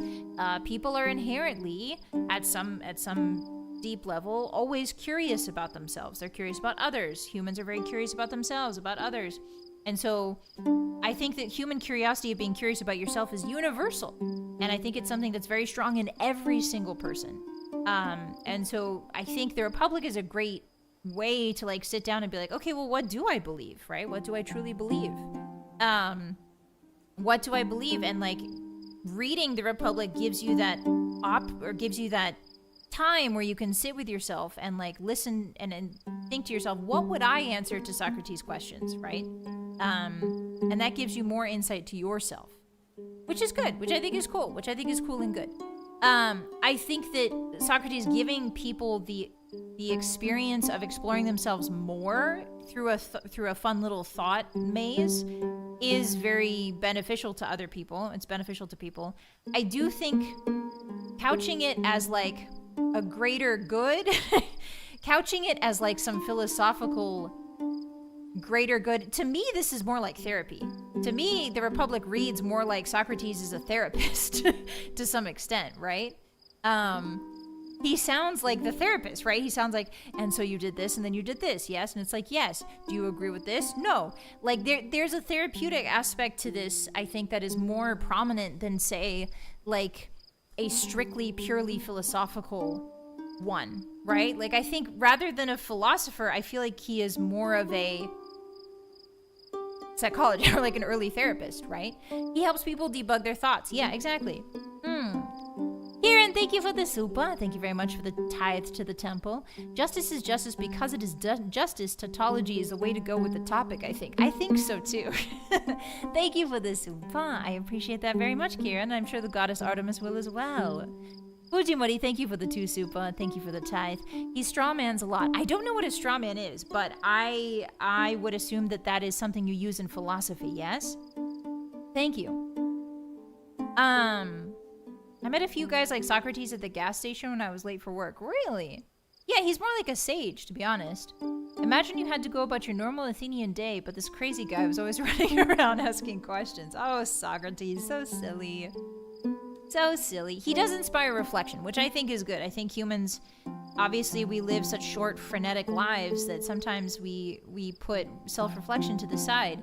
And so I think the Socratic method is important, right? The Socratic way of thinking is important because it allows you to explore your own mind, to slow down, to ask yourself the questions that really do matter. But as a philosophy, it's a little bit weird. It feels more like therapy to me. Strawman is a hypothetical person you construct to prove your argument. Oh, okay. Interesting. Okay. Huh. Socrates is the original Guy Fieri. I'm always saying this. Talk therapy was always strongly inspired by the Socratic method. Really? That's interesting to know. I had no idea. Huh. Very interesting. Very interesting. Well, Hotties, I think today we learned a lot about ourselves. I think it's time for these fantastic philosophers to meet their philosophical end. As all mortals must. The great debate. There is no debate. The one thing we can all agree on, and that there is no debate about, is life and death. You are either living or you are dead. There is no in between. All things that are alive die. And that is true for even philosophers. Hiya! But he is dead, that one. Plamatus, I think his name was. And you there. Oh no, Polymachus, I'll leave you for last. You there. Kagai. Who is this guy? You! Shave off. Shave it off. Just shave it off. You have nothing to worry about. You have neither a large one nor a small one. Your worries are gone now. Hiya! Ha ha ha! Memento mori, memento mori. And you, glaucoma! Your old age has finally caught up to you. Straight down the middle. Scack! Bisected. And then there's another one. This little fella.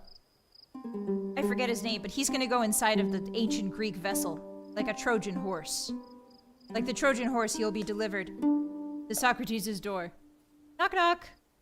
Oh, who's there? Oh, a package for me, Socrates? Surprise! It's me! Tachymachius. And then Socrates doesn't ask him any questions. Why are you attacking me? He just whips out the big old knife. Kasa! And beheads him. The one time Socrates doesn't ask questions. And then this fellow, Polemarchus? He had the biggest pole of them all. I should have given it to Tachymachius. I didn't know, though. All right, Polemarchus, I'm sorry, but it's time for you to... It's time, buddy. Should we open you up like a little dissection, see what's inside? La la la, straight down the middle. What's inside, Polemarchus? Nothing! You're completely empty. Oh, there's his... Hey guys, his bongus is rising up as I pull him aside.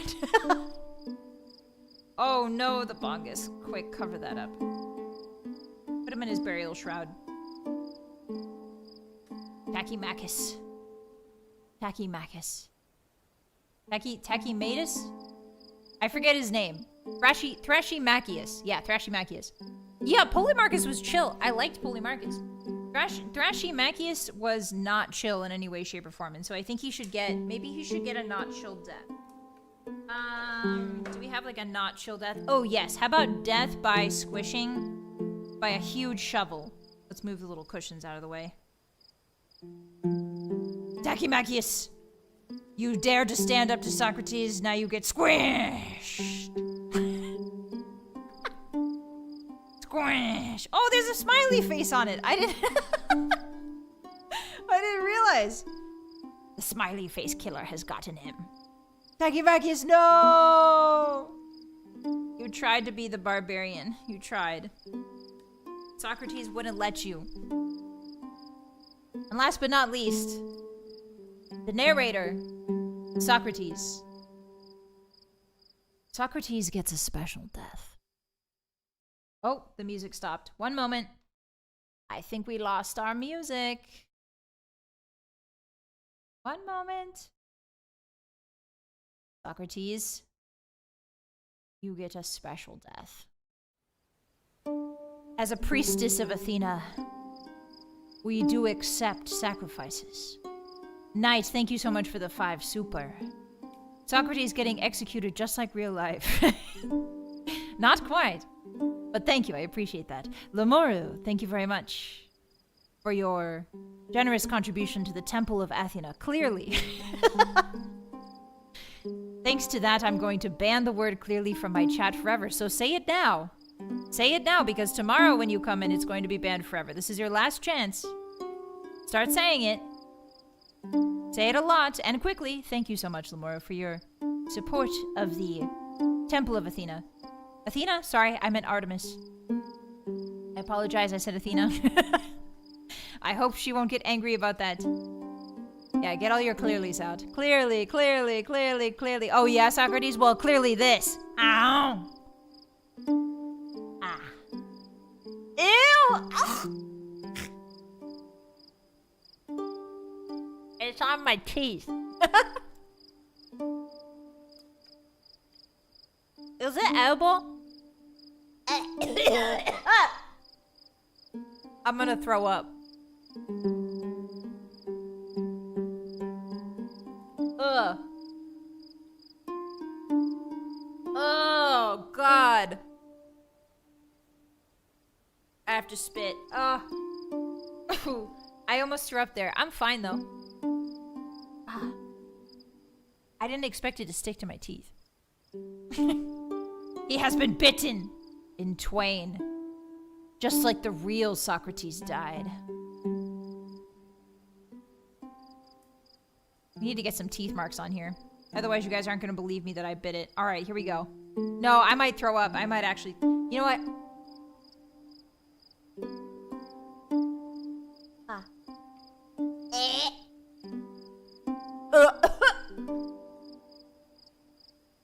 Proof.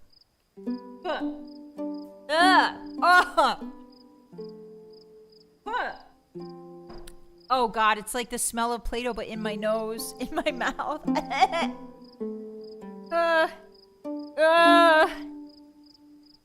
Oh god, oh god. Ew, ew, ew, ew, ew, it's salty. Why is it salty?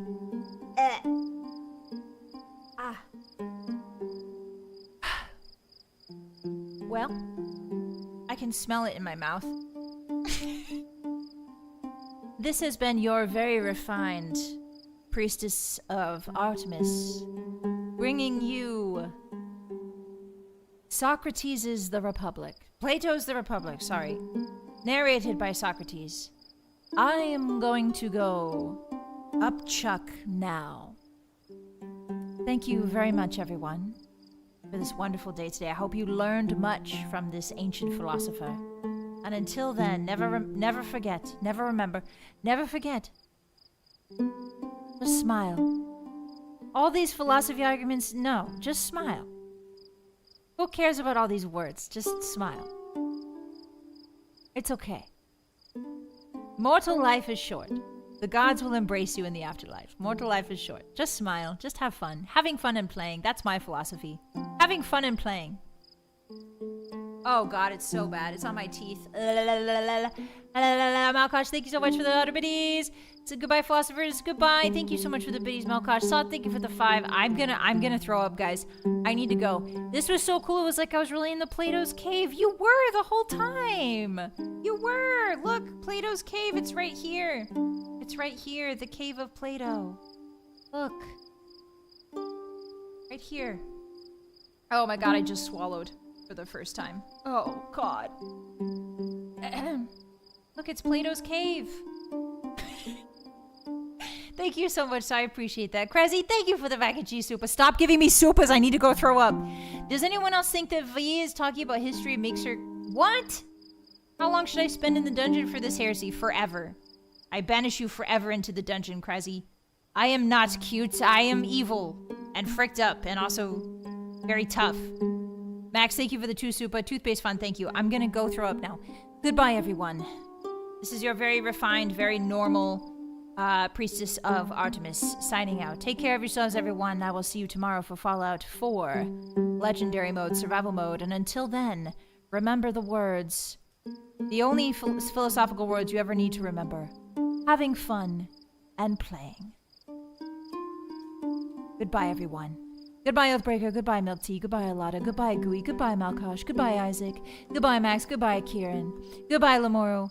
Goodbye, Chunky. Goodbye, Knight. Goodbye, Steven. Goodbye, Sosa. Goodbye, Storsky. Goodbye, Capek. And until then, I will see you later. Bye-bye. As the ancient Greeks said, bye-bye. And then this last one, they said a lot. Vi.